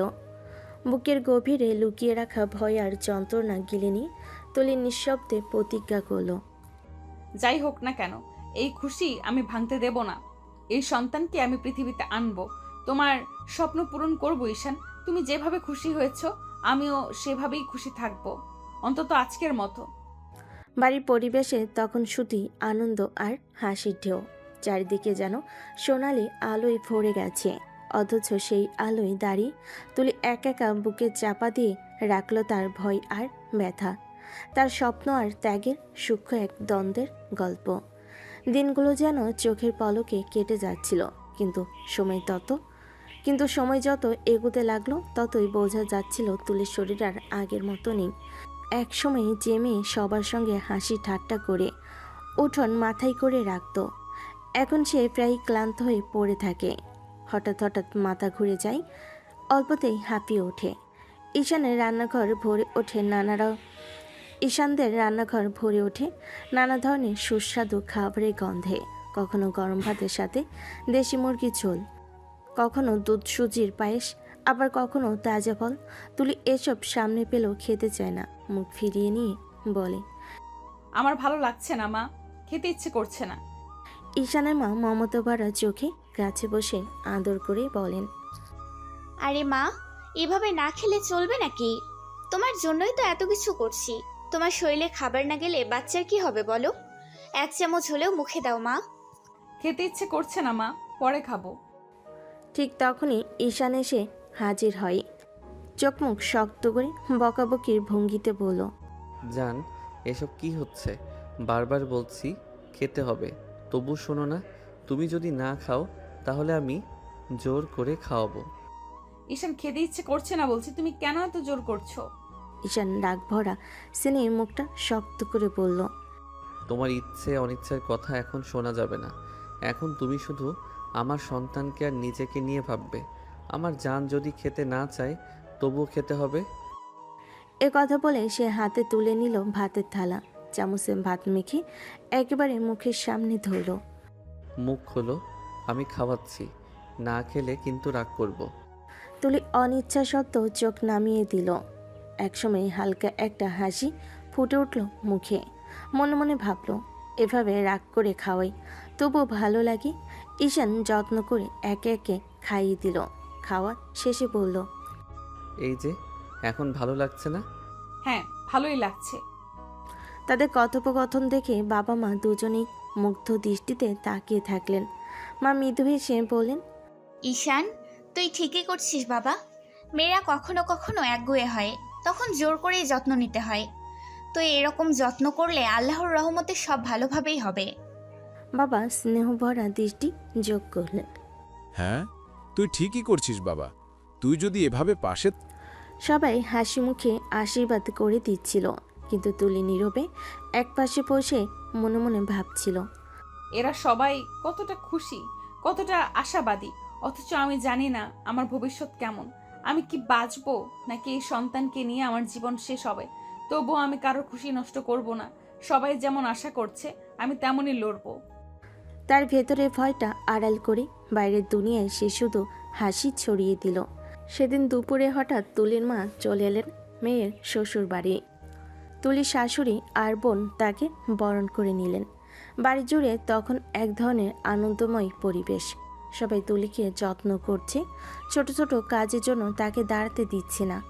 তবুও আজ তুলির চোখে এক অদ্ভুত ভয় আর ক্লান্তি, যা মা দূর থেকে দেখি বুঝে ফেলেন। তুলির মা এক ফাঁকে মেয়েকে তার ঘরে নিয়ে গেলেন। মা ধীরে ধীরে বললেন, তুই কি করলি মা?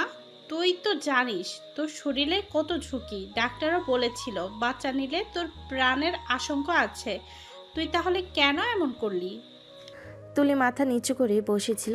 হঠাৎ রাগ মেশানো গলায় বলল, তুমি তো জানো মা, বিয়ে হলে বাচ্চা একদিন হবেই, তাই না? তাহলে তুমি আমাকে কেন জোর করে বিয়ে দিলে? তখন তো তুমি এসব ভাবনি কেন? মা ভুরু কুঁচকে তাকালেন। তার গলায় এক ধরনের কাঁপুনি। আমি তোকে শুধু সুখী দেখতে চেয়েছিলাম রে মা। তোর একটা ঘর হবে, একজন ভালো মানুষ স্বামী থাকবে, এই তো চেয়েছিলাম। তুমি জানো না মা, বাচ্চা ছাড়া কখনো ঘর পূর্ণ হয় না, সংসার হয় না। তুমি সুখী বলতে যেটাকে বুঝেছো সেটা আমি বুঝি না। আমি চাই আমার স্বামী যেটা চায় সেটা পূর্ণ হোক। তাই বলে তুই এই ঝুঁকি নিবি? তুই জানিস না তোর কি হতে পারে? আমি নেইনি মা, আল্লাহ নিজে দিয়েছেন। বাচ্চা নেয়া বা না নেওয়া আমার হাতে নেই। আল্লাহ যেটা চেয়েছেন সেটাই হয়েছে। এখনো যা হবে সেটাও আল্লাহর হাতে। মায়ের চোখে পানি চলে এলো। তিনি হতবাক হয়ে মেয়ের মুখের দিকে তাকিয়ে থাকলেন। কেমন বদলে গেছে মেয়ে। একসময় যে লাজুক আর ভীরু ছিল, আজ সে কতটা দৃঢ়, কতটা শক্ত। ঠিক তখনই হঠাৎ ঈশান ঘরে ঢুকলো, হাতে ফলের ব্যাগ, মুখে একরাশ ক্লান্তি আর ভালোবাসা। ঘরে ঢুকেই দুজনকে এমন গম্ভীর অবস্থায় দেখে চমকে উঠল। ঈশান হাসি দিয়ে বলল, আরে জান, কি নিয়ে এত গম্ভীর হয়ে বসে আছো? কি কথা হচ্ছে তোমাদের? তুলির মুখের রং পাল্টে গেল। আতঙ্ক মিশ্রিত কণ্ঠে বলল, না, তেমন কিছু না, মায়ের সাথে এমনি গল্প করছিলাম। মাও দ্রুত সামলে নিয়ে বললেন, হ্যাঁ বাবা, এমনি কথা হচ্ছিল। আমি ভাবলাম মেয়ের খবর নেই, তুমি এসেছো, ভালোই হয়েছে। আমি তাহলে উঠি, তোমরা গল্প করো। এ কথা বলে তুলির মা ধীরে ধীরে বাইরে চলে গেলেন।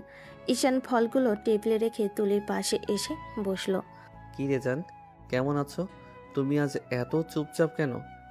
তুলি ঠোঁটে কৃত্রিম হাসি ফুটিয়ে বলল, কিছু না, ভালো আছি। ঈশান তার চুলে হাত বুলিয়ে দিল, কিন্তু তার মনে হচ্ছিল তুলির এই হাসির আড়ালে যেন কোনো ভয় লুকিয়ে আছে। চলতে চলতে 4 মাস কেটে গেল, কিন্তু সেই দিনটি অসময়ে এলো। হঠাৎ তুলির গা টান টান করতে লাগলো, মাথা ঘোরা শুরু হলো, আর থেকে থেকে শ্বাসকষ্ট হওয়ার মতন অবস্থা হয়ে উঠল। ঈশান তখনই ঘাড়ে তুলিকে ভর করে দ্রুত গাড়িতে তুলছে। গন্তব্য হাসপাতাল। হাসপাতালের চেয়ার থেকে উঠে ডাক্তার রোমানা কেবিনে ঢুকলো তারা। রোমানা তুলিকে এক নজর দেখে চুলকানো ভঙ্গিতে উঠে বসলেন।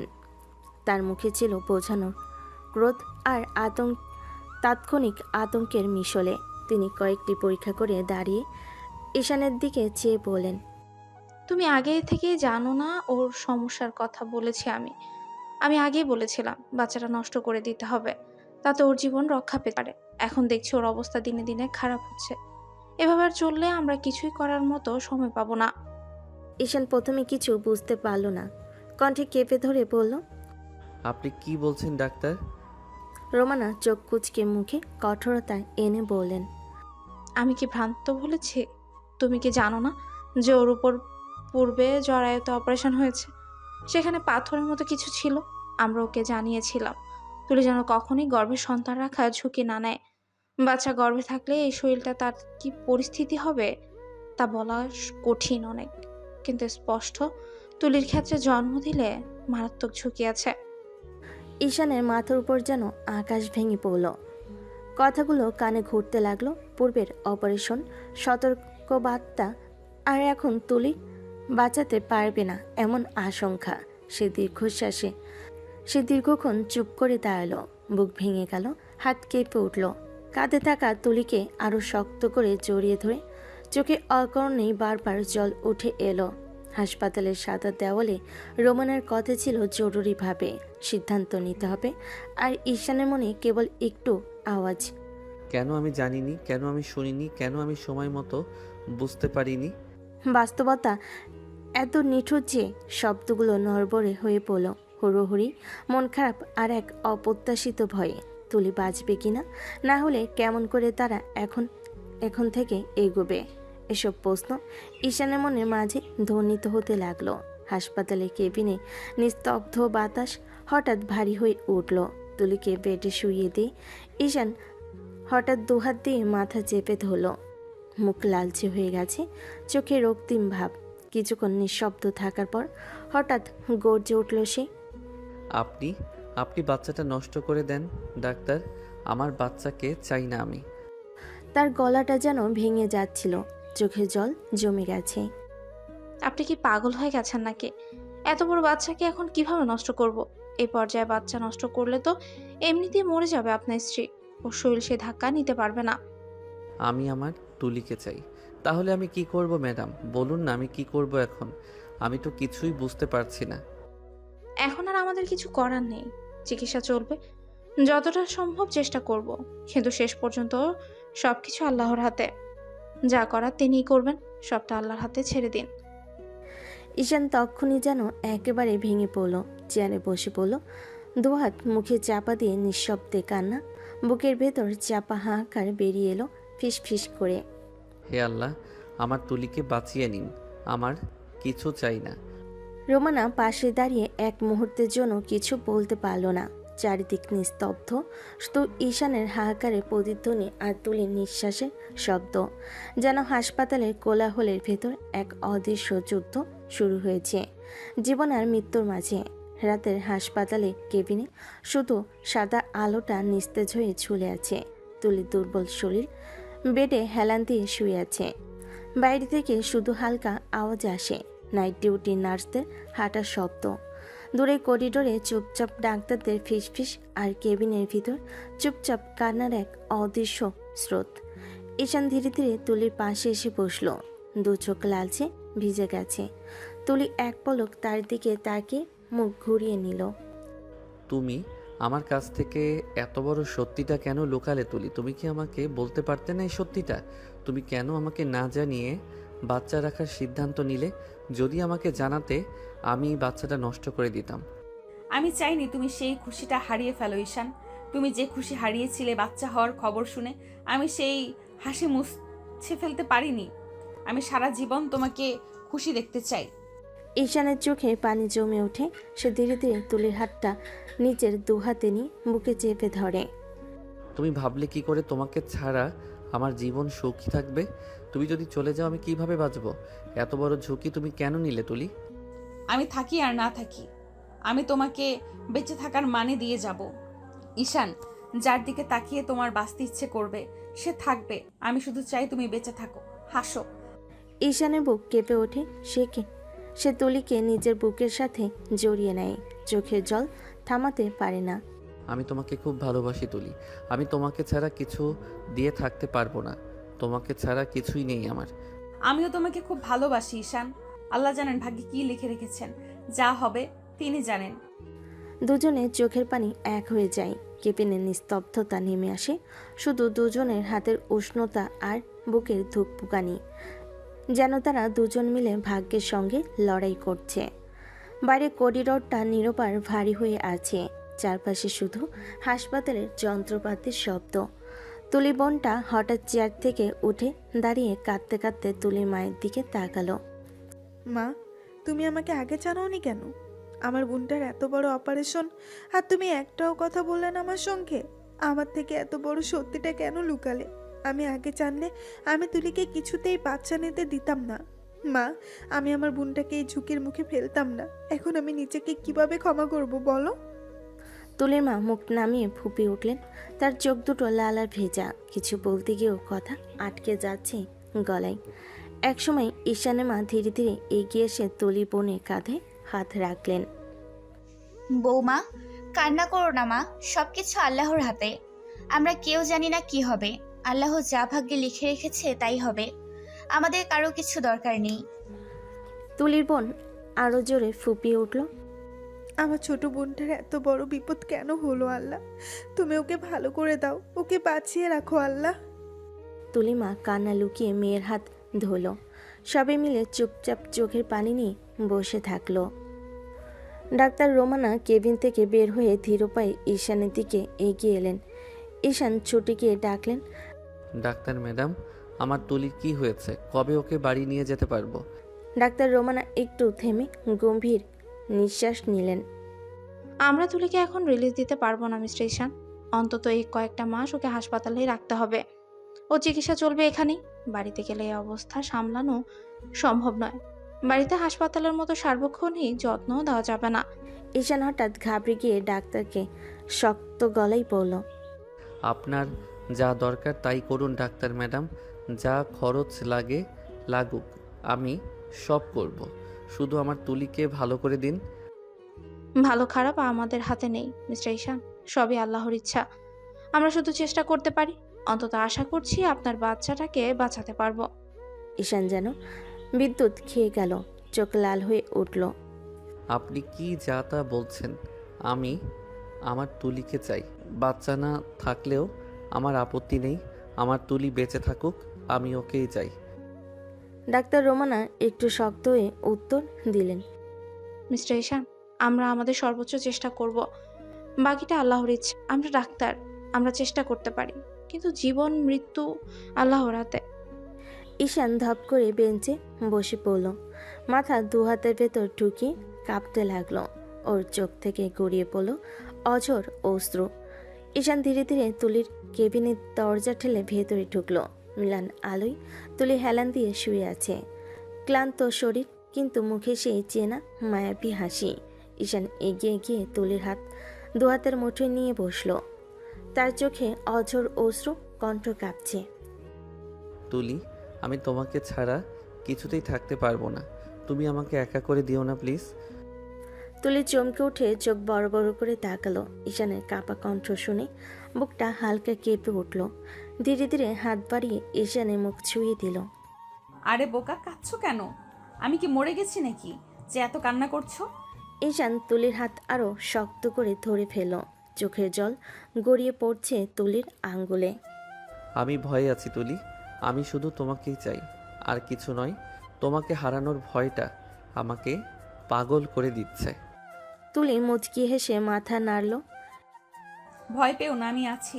আল্লাহ যতদিন লিখে রেখেছেন ততদিন তোমার সঙ্গে থাকবো। কেঁদো না। আমার এই ছোট্ট প্রাণটা তোমার চোখের জল দেখতে চায় না। ঈশান মাথা নিচু করে তুলির কাঁধে মুখ লুকিয়ে ফেল। তুলি তখন তার চুলে হাত বুলিয়ে সান্ত্বনা দিল। আমি ঠিক আছি, তুমি শুধু আমার পাশে থেকো। দেখতে দেখতে কেটে গেল আরও 4টি মাস। এখন তুলি 9 মাস চলছে। সকাল থেকে তার অবস্থা ভীষণ খারাপ হয়ে উঠল। তার শ্বাস প্রশ্বাস অস্থির, শরীর কাঁপছে। সবাই আতঙ্কে হাসপাতালের করিডোরে দাঁড়িয়ে আছে। নার্স এসে বলল, সময় হয়ে গেছে, দ্রুত। তুলিকে স্ট্রেচারে করে অপারেশন থিয়েটারে নিয়ে যাওয়া হলো। চারিদিকে নিস্তব্ধতা। তুলি মা হাউমাউ করে কাঁদছে। তুলি বোন বারবার দোয়া পড়ছে, হাত কাঁপছে। ঈশানের চোখ লাল হয়ে গেছে কান্নায়, ঠোঁট কাঁপছে। ঈশান টলতে টলতে ওয়াশরুমে গিয়ে অজু করলো। মেঝেতে মাথা রেখে আলোর কাছে নামাজ পড়ল। কণ্ঠরোধ করে ফিস ফিস করে বলল, আল্লাহ, আমার তুলিকে ফিরিয়ে দাও। আমার সুখটা কেড়ে নিও না। বাচ্চাটাকে দাও, কিন্তু আমার তুলিকে ফিরিয়ে দাও। ওদিকে অপারেশন থিয়েটারের দরজা বন্ধ, লাল আলো জ্বলছে। সময় যেন থমকে গেছে। তুলির মা বোনের কাঁদা আর থামে না। 2 ঘন্টা পরে হঠাৎ দরজা খুলে ডাক্তার রোমানা বেরিয়ে এলেন। মুখে গাম্ভীর্য, চোখে মুখে ক্লান্তি। তিনি হালকা নিঃশ্বাস ফেলে বলেন, অভিনন্দন, আপনার মেয়ে হয়েছে। ঈশান কাঁপা কণ্ঠে দৌড়ে গেলেন। আমার স্ত্রী কেমন আছে ডাক্তার? ডাক্তার রোমানা দীর্ঘ নিঃশ্বাস ফেলেন, চোখ নামিয়ে নিলেন। সরি তুলি, তুলির অবস্থা খুব খারাপ। আমরা চেষ্টা করেছি, কিন্তু তাকে বাঁচানো যায়নি। এক মুহূর্তে যেন পৃথিবী থেমে গেল। সবার মুখ স্তব্ধ হয়ে গেল, আর্তনাদও যেন হারিয়ে গেল। তুলির মা বুক চাপড়ে কাঁদতে লাগলেন। বোন চিৎকার করে উঠল। ঈশান এক পা পিছিয়ে দরজার সাথে হেলান দিলেন। বুকের ভিতর তীব্র ব্যথা, চোখে অঝোর অশ্রু। হঠাৎ হাঁটু গেড়ে বসে পড়লেন, মুখে শুধু একটি শব্দ, তুলি। তারপর মুখ ঢেকে কান্না। চারিদিকে কান্নার শব্দে হাসপাতালের করিডোর ভরে গেল। অপারেশন থিয়েটারে ঠান্ডা সাদা ঘর থেকে তখন তুলি নিথর দেহটাকে বের করে আনা হলো। করিডোরের বাতাসটা যেন জমাট বেঁধে গেল। চারিদিক নিস্তব্ধ। তুলির মা আর বোন বুক চাপড়ে কাঁদছে, কিন্তু ঈশান যেন সব কিছু শুনছে না। ধীরে ধীরে সে এগিয়ে গেল তুলির দিকে। সাদা চাদরে মোড়া মুখটা দেখে হঠাৎ তার চোখ ভিজে গেল। সে কাঁপা হাতে চাদরটা সরিয়ে তুলির মুখটা একবার ছুঁয়ে দিল। মুখের কোণে এখনও যেন এক ফোঁটা হাসি নিয়ে আছে। ঈশানের গলা ভার হয়ে এলো। ফিসফিস করে বলল, শেষ পর্যন্ত আমাকে একা করে দিলে তুলি। আমি কি নিয়ে বাঁচবো এখন? তুমি না থাকলে এই ঘর, এই জীবন, এই পৃথিবী সব ফাঁকা। তার কণ্ঠ রোধ হয়ে গেল। সে তুলির নিথর হাতটা ধরে বসে পড়ল মেঝেতে। বুক ফেটে কান্না বেরিয়ে এলো। তুমি আমাকে এমন করে একা করে গেলে কেন তুলি? হঠাৎ পেছন থেকে ঈশানের মা এগিয়ে এলেন। চোখে তারও পানি, কিন্তু কণ্ঠের শক্তি। তিনি ঈশানের কাঁধে হাত রাখলেন। আরেক হাতে ছোট্ট নবজাতক মেয়েটিকে কোলে নিয়ে বলেন, বাবা, তুলি তোকে একা করে যায়নি, তোর বেঁচে থাকার কারণ দিয়ে গেছে। দেখ, এই মেয়েটি তোরই, তুই এই মেয়েকে নিয়ে বাঁচবি বাবু। ঈশান কাঁপতে কাঁপতে মুখ তুলল। নবজাতক মেয়েটির দিকে তাকিয়ে তার বুকের ভেতর এক অদ্ভুত ব্যথা, মায়া তৈরি হলো। সে কাঁপা হাতে মেয়েটিকে কোলে নিল।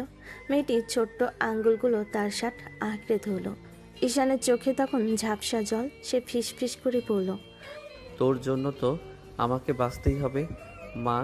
তোর মা তো তোকে পৃথিবীতে আনার জন্য নিজের জীবন দিল। আমাকে তো এখন তোর জন্যই বাঁচতে হবে। কথাগুলো বলে সে মেয়েটিকে বুকে জড়িয়ে কান্না করতে লাগলো। চারপাশে শোকের আবহ হলো। সেই ছোট্ট মেয়েটি যেন নীরবে জীবনে নতুন আলো হয়ে ঈশানের বুকে শ্বাস নিচ্ছে। 5 বছর পরে একটা বিকেল। সূর্যের নরম আলোয় পার্কটা ভরে আছে। বাচ্চাদের হাসি, খেলার শব্দ চারিদিক থেকে ছড়িয়ে পড়েছে। বেঞ্চে বসে ঈশান চুপচাপ মেয়ের খেলা দেখছিল। তার চোখে মাঝে মাঝে ঝাপসা হয়ে উঠছিল তুলির মুখ। সেই হাসি, সেই শেষ হাসি, শেষ মুহূর্তটা এখনো যেন বুকের ভেতর হাহাকার জমে থাকে। কিন্তু সেই হাহাকার ঢাকার চেষ্টা করে ছোট্ট আরও। বাবার চোখে দুনিয়ার একমাত্র আলো সে। লাল ফ্রকে দৌড়াতে দৌড়াতে অন্য বাচ্চাদের সঙ্গে খেলতে খেলতে হঠাৎ সে থেমে গেল। চোখ পড়ল এক মেয়ে, শান্ত চেহারা, সাদা নীল ড্রেস, চুল খোলা, হাতে একটা বই। নাম তার অহনা। আরও দৌড়ে গিয়ে দাঁড়ালো তার সামনে। আরও সরলভাবে বলল, আন্টি, তুমি আমার আম্মু হবে? অহনা অবাক হয়ে গেল। বইটা হাত থেকে প্রায় পড়িয়ে যাচ্ছিল। সে ঝুঁকে আরুর মুখের দিকে তাকালো। কি বলছো বাবু, তোমার আম্মু কোথায়? আরও ছোট্ট ঠোঁট কেঁপে উঠল। কণ্ঠে শিশুসুলভ সরলতা আর অভিমান মেশানো। আমার আম্মু না স্টার হয়ে গেছে, আকাশে চলে গেছে। আমি আম্মুকে খুব মিস করি, তাই তোমাকে আম্মু বানাতে চাই। অনার চোখে অদ্ভুত কষ্ট ভেসে উঠল। বাচ্চাটার কণ্ঠে যে নিঃসঙ্গতা, তা তার হৃদয় ছুঁয়ে গেল। সে মৃদু স্বরে বলল, তুমি তোমার আম্মুকে খুব মিস করো, তাই না? হ্যাঁ, খুব মিস করি। অনা কিছুক্ষণ চুপ করে থাকলো। মুখের ভেতর চাপা ব্যথা জমে উঠল। ঠিক তখনই ঈশান এগিয়ে এলো। কণ্ঠে বিরক্তি মেশানো দৃঢ়তা। আরু, এসব কি বলছো? চলো বাড়ি চলো। আরও মুখ নিচু করে বাবার দিকে তাকালো। ঈশান এক হাতে মেয়ের হাত ধরল, তারপর অহনার দিকে তাকিয়ে বলল, সরি, ও এখনো ছোট, মায়ের অভাবে না বুঝে বলে ফেলছে। অহনা কিছু বলল না, শুধু নিঃশব্দে তাকিয়ে রইল ঈশান আর আরুর চলে যাওয়ার দিকে। আর ঈশান হেঁটে যেতে যেতে মনে মনে তুলিকে আরও একবার মনে করলো। তুমি আমাকে একা করে গেলে, কিন্তু আমাদের মেয়েটা তোমাকে খুঁজে বেড়ায় প্রতিদিন। নরম বিকেলের রোদ ঘরে ঢুকে পড়েছে। আরও মুখ বার করে মেঝেতে বসে আছে। ছোট্ট হাত দুটো ক্রোচ করে রেখেছে বুকে, ঠোঁট ফুলিয়ে আছে। তুলির বোন এগিয়ে এসে আরুর মাথায় হাত বুলিয়ে বলল, কি হয়েছে আমার সোনামণি? হঠাৎ এমন করে রাগ করছো কেন? আমি ওই আন্টিকে আমার আম্মু বানাবো, না হলে আমি কিছুই খাবো না। তুলির বোন চমকে উঠল। বুকের ভেতর কষ্টের ঢেউ বয়ে গেল। মনে মনে বলল, দেখ তুলি, তোর মেয়ে তোকে কতটা মিস করে। তুই কিভাবে চলে গেলি ওকে ছেড়ে? তুলির বোন মুখে হাসি আনার চেষ্টা করে বলল, কার কথা বলছো আরু? ওই আন্টির কথা, পার্কে যাকে দেখেছি, আমি ওই আন্টিকেই চাই। ও যদি আমার আম্মু না হয়, আমি থাকবো না এই বাড়িতে। আমি মায়ের কাছে চলে যাব, স্টার হয়ে যাব। বাড়ির সবাই থমকে গেল। ঈশানের মা ধীরে ধীরে এগিয়ে এসে আরুকে কোলে তুলে নিলেন। কি হয়েছে আমার দাদু ভাইয়ের? কেন এমন কথা বলছো? আরও ছোট্ট আঙ্গুল দিয়ে বাবার ঘরের দিকে দেখালো। তোমার ছেলেকে বিয়ে করতে বলো, না হলে আমি চলে যাব। ওই আন্টি আমার মা না হলে আমি এই বাড়িতে থাকবো না। ঈশানের মা চোখের পানি মুছলেন। শিশুর সরল ভাষায় জমে থাকা যন্ত্রণা যেন চুরি হয়ে বিচ্ছে সবার বুকে। তিনি ধীরে ধীরে বললেন, বৌমা, এই মেয়েটা মায়ের জন্য কতটা কষ্ট পাচ্ছে দেখছো তো? এভাবে আর কতদিন চলবে? তারপর ঈশানের মায়ের চোখে দৃঢ়তা এলো। তিনি নিঃশব্দে বলেন, ঈশানকে বিয়ে করতে বলবো। মেয়েটা মায়ের জন্য কত কষ্ট পাচ্ছে, ওকে আর এভাবে বেদনায় বড় হতে দেয়া যায় না। ঘরের চারিদিকে নিস্তব্ধতা নেমে এলো। ঈশান দরজার কাছে দাঁড়িয়ে সব কথা শুনছিল। বুকের ভেতরটা হু হু করে উঠল। আরুর কান্নার তুলির স্মৃতি মিশে এক অদ্ভুত যন্ত্রণা। রাত গভীর, ঘরে নীরবতা, শুধু হালকা বাতাসে জানালার পর্দা তুলছে। ঈশান বিছানায় বসে আছে, হাতে তুলির একটি ছবি। ছবিটার দিকে তাকিয়ে তার চোখ ভিজে এলো। ঠিক তখনই ঈশানের মা ধীরে ধীরে ঘরে ঢুকলেন। পাশে এসে বসলেন ছেলের। ঈশান, তোকে এবার বিয়ে করতেই হবে বাবা। মেয়েটার দিকে আর তাকানো যায় না, কেমন কষ্ট পাচ্ছে ও। মা, তুমি তো জানো আমি তুলিকে কতটা ভালোবাসি। ও ছাড়া আমি কিছুই ভাবতে পারি না। আমি তোকে তুলিকে ভুলতে বলছি না বাবা, কেউই তুলির জায়গা নিতে পারবে না। কিন্তু শুধু তুই আরুর জন্য একটা মা এনে দে। ছোট্ট মেয়েটা মায়ের অভাবে কেমন ভেঙে যাচ্ছে দেখছিস না? মা, জানো তো সৎ মা কখনো আপন হয় না। আমি কিভাবে আমার মেয়েকে কারো হাতে তুলে দেই? সব মেয়ে একরকম হয় না ঈশান। তুই যদি তাকে ভালোবাসিস, সেও তোকে ভালোবাসবে। আর ভালোবাসলে তোকে মানতেই হবে। তোকে ভালোবাসতে হলে আরুকেও ভালোবাসতে হবে। ঈশান চুপ করে রইল কিছুক্ষণ, তারপর ধীরে ধীরে বলল, ঠিক আছে মা, শুধু আরুর জন্যই না হয় আবার একটা চেষ্টা করি। মায়ের চোখে স্বস্তির ঝিলিক ফুটল। তাহলে কালই আরুর পছন্দ করা মেয়েটার খবর নিয়ে আসি, তার পরিবারের সাথে কথা বলবো। ঈশান গভীর শ্বাস ফেলে ছবিটার দিকে আবার একবার তাকালো। তারপর মাকে দেখে মিলান হেসে বলল, যা ভালো মনে হয় করো মা। ঈশানের কণ্ঠে ছিল দ্বিধা, ব্যথা। শুধু মেয়ের জন্য নিজের ভাঙা হৃদয়ের উপরে নতুন গল্পের দরজা খোলার চেষ্টা। 15 দিন পর আজ আরুর পছন্দ করা মেয়ের সাথে ঈশানের বিয়ে। সারা বাড়ি আলো আর সাজসজ্জায় ভরে গেছে। আরও খুশিতে সারা বাড়ি ঘুরে ঘুরে সবাইকে বলছে তার নতুন মা আসছে। ঈশানের মা মুখে হাসি লুকাতে পারছে না। আরও আজ সত্যি যেন তার ছোট্ট পরীর মতো লাগছে। বিয়ের সব আচার শেষ। কনের সাজে অহনা লাজুক মুখে বসে আছে। আরও দৌড়ে এসে অহনার পাশে বসে বলল, দেখেছো, তোমাকে আমার মা বানিয়ে ফেললাম। অহনা হেসে আরুর গাল টেনে বলল, আমার তোমাকে এত ভালো লাগছে যে তোমার মা না হয়ে পারলাম না। তুলির বোন পাশে দাঁড়িয়ে সব কিছু দেখে হেসে ফেলল। রাতে বাসরে ঘরটা ফুলে সাজানো, হালকা আলো জ্বলছে। অহনা লাজুক মুখে বিছানার এক পাশে বসে আছে। আরও তখনও অহনার কোলে বসে গল্প করছে। এই সময় ঈশান ঘরে ঢুকতেই আরও উঠে দাঁড়ালো। কই যাচ্ছ মা? দাদি বলেছে আজ আমি দাদির কাছে থাকবো। এই বলে দৌড় দিয়ে চলে গেল আরও। ঈশান দরজা বন্ধ করে ধীরে ধীরে অহনার কাছে এগিয়ে এলো।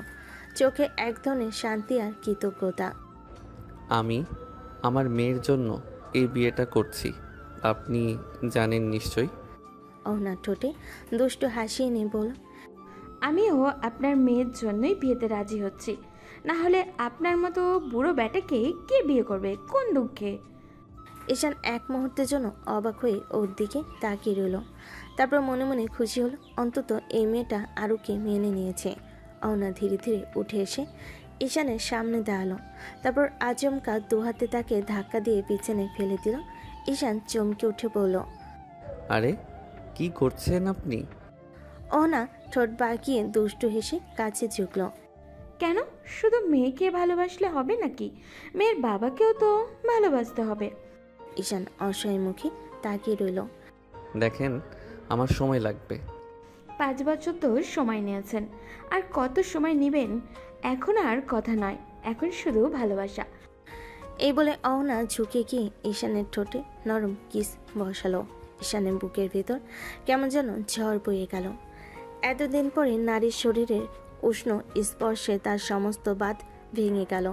সেও অহনার ঠোঁটকে শক্ত করে চেপে ধরে মেতে উঠল সেই ভালোবাসায়। সকালের হালকা রোদ। ঈশান ফ্রেশ হয়ে বারান্দায় চেয়ারে বসে আছে, হাতে তুলের একটা ছোট্ট ছবি। আঙ্গুল দিয়ে ছবিটার গালে হাত বোলাতে বোলাতে নিচু গলায় বলছে, দেখো তুলি, আজ আমার শরীরে অন্য নারীর স্পর্শ। তুমি নিশ্চয়ই এটা চেয়েছিলে, তাই না? আরুর জন্য আমি বাঁচি, কিন্তু আমি কিছুতেই তোমাকে ভুলতে পারছি না। তুমি ছাড়া আমার সব কিছু ফাঁকা মনে হয়। ঈশানের চোখ দুটো ভিজে উঠল। হঠাৎ পিছন থেকে নরম একটা হাত এসে তার কাঁধে পড়ল। ঈশান ঘুরে তাকাতেই অহনা শান্ত মুখে পাশে বসে ধীরে ধীরে বলল, আমি তো চাই না আপনি তুলি আপুকে ভুলে যান। আপুকে ভুলতে বলার সাহসও আমার নেই। আমি শুধু চাই আপনি আমার মনের একপাশে আমাকে একটু জায়গা দেন, যেন আমি বলতে পারি আমার স্বামী আমাকে ভালোবাসে। অনার গলায় কষ্ট আর ভালোবাসার মিশ্র সুর। ঈশান কিছুক্ষণ নিঃশব্দে তার দিকে তাকিয়ে রইল। তুলির ছবিটার দিকে তাকালো, তারপর আবার অহনার দিকে। তার চোখ ভিজে কিন্তু শান্ত এক দৃষ্টি, যেন জীবনের নতুন এক অধ্যায় শুরু হওয়ার ইঙ্গিত। অফিস থেকে ক্লান্ত শরীরে ঈশান বাসায় ফিরল। দরজায় ঢুকতেই কানে এলো আরুর হাসির খিলখিল শব্দ। ভেতরে গিয়ে দেখলো আরু সোফার উপরে দাঁড়িয়ে 2 হাত দিয়ে বেলুন মারছে, আর অহনা নিচে দাঁড়িয়ে একেবারে বাচ্চাদের মতো লাফিয়ে লাফিয়ে তাকে ধরার ভান করছে। আম্মু ধরতে পারছো না দেখছি। 1 মিনিট দাঁড়াও, আজ তোমাকে ধরেই ছাড়বো। দুজনে খুনসুটি দেখে ঘরের পরিবেশ যেন উজ্জ্বল হয়ে উঠল। ঠিক তখনই ঈশানমা এগিয়ে এসে ঈশানের কাঁধে হাত রেখে বলেন, দেখছিস বাবা, আজ আরও কত খুশি। মেয়েটা অহনা অনেক ভালো, আমার দাদুকে যেন নিজের সন্তানের মতোই ভালোবাসে। ঈশান তাকিয়ে দেখল, সত্যি আরুর মুখে এমন আনন্দ অনেকদিন পর ফুটেছে। নিঃশ্বাস ফেলে আস্তে বলল, দোয়া করো মা, অহনা যেন সারা জীবন এমনই থাকে। ঈশানের মা মমতা ভরা চোখে তাকিয়ে বলেন, ইনশাআল্লাহ বাবা, আমার মন বলছে মেয়েটা এমনই ভালোই থাকবে সারা জীবন। অহনা তখন আরুর সাথে খেলায় ব্যস্ত, কিন্তু ঈশানের চোখে এক অজানা শান্তির ছায়া নেমে এলো। রাতের আকাশে অসংখ্য তারা ঝিকিমিকি করছে। ঈশান ছাদে দাঁড়িয়ে উপরের দিকে তাকিয়ে এক নিঃশ্বাসে বলল, দেখছো তুলি, তোমার মেয়ে তোমার জন্যই সতীন নিয়ে এসেছে আমার জীবনে। ঠিক তখনই পিছন থেকে ধীরে ধীরে এসে অহনা ঈশানের কাঁধে হাত রাখল। একদম এসব বলবে না। আমি তুলি আপুর বোন, বোনের মেয়ে তো আমারই মেয়ে, আরও আমারও সন্তান হয়ে গেছে। আমি ওকে সবসময় নিজের সন্তানের মতোই ভালোবাসবো। ঈশান চোখ তুলে অহনার দিকে তাকালো। নীরব মুহূর্তেই দুজনের চোখে চোখ আটকে গেল। তোমাকে পেয়ে জীবনে আবার বাঁচার মানে খুঁজে পেলাম অহনা। ঠিক তখনই ছোট্ট পায়ে দৌড়াতে দৌড়াতে আরও এসে দুজনে মাঝখানে দাঁড়ালো। আমি হলাম বাবা প্রথম বাচ্চার কারণ, আর আম্মু তুমি বাবার দ্বিতীয় বাচ্চার কারণ। তুমি কিন্তু আমার থেকে পেছনে। অহনা নরম হেসে আরুর মাথায় হাত বুলিয়ে দিল। আমি সারা জীবন তোমার পিছনে থাকতে চাই আরু। ঈশান দুজনকে বুকে টেনে নিয়ে ফিস ফিস করে বলল, আমি চাই তোমাদের দুজনকে আমার পাশে রাখতে সারা জীবন। তিনজনের মুখে তখন একই রকম শান্তির ছাপ, আর উপরের আকাশে যেন তারাও আশীর্বাদ করে ঝিকিমিকি করছে।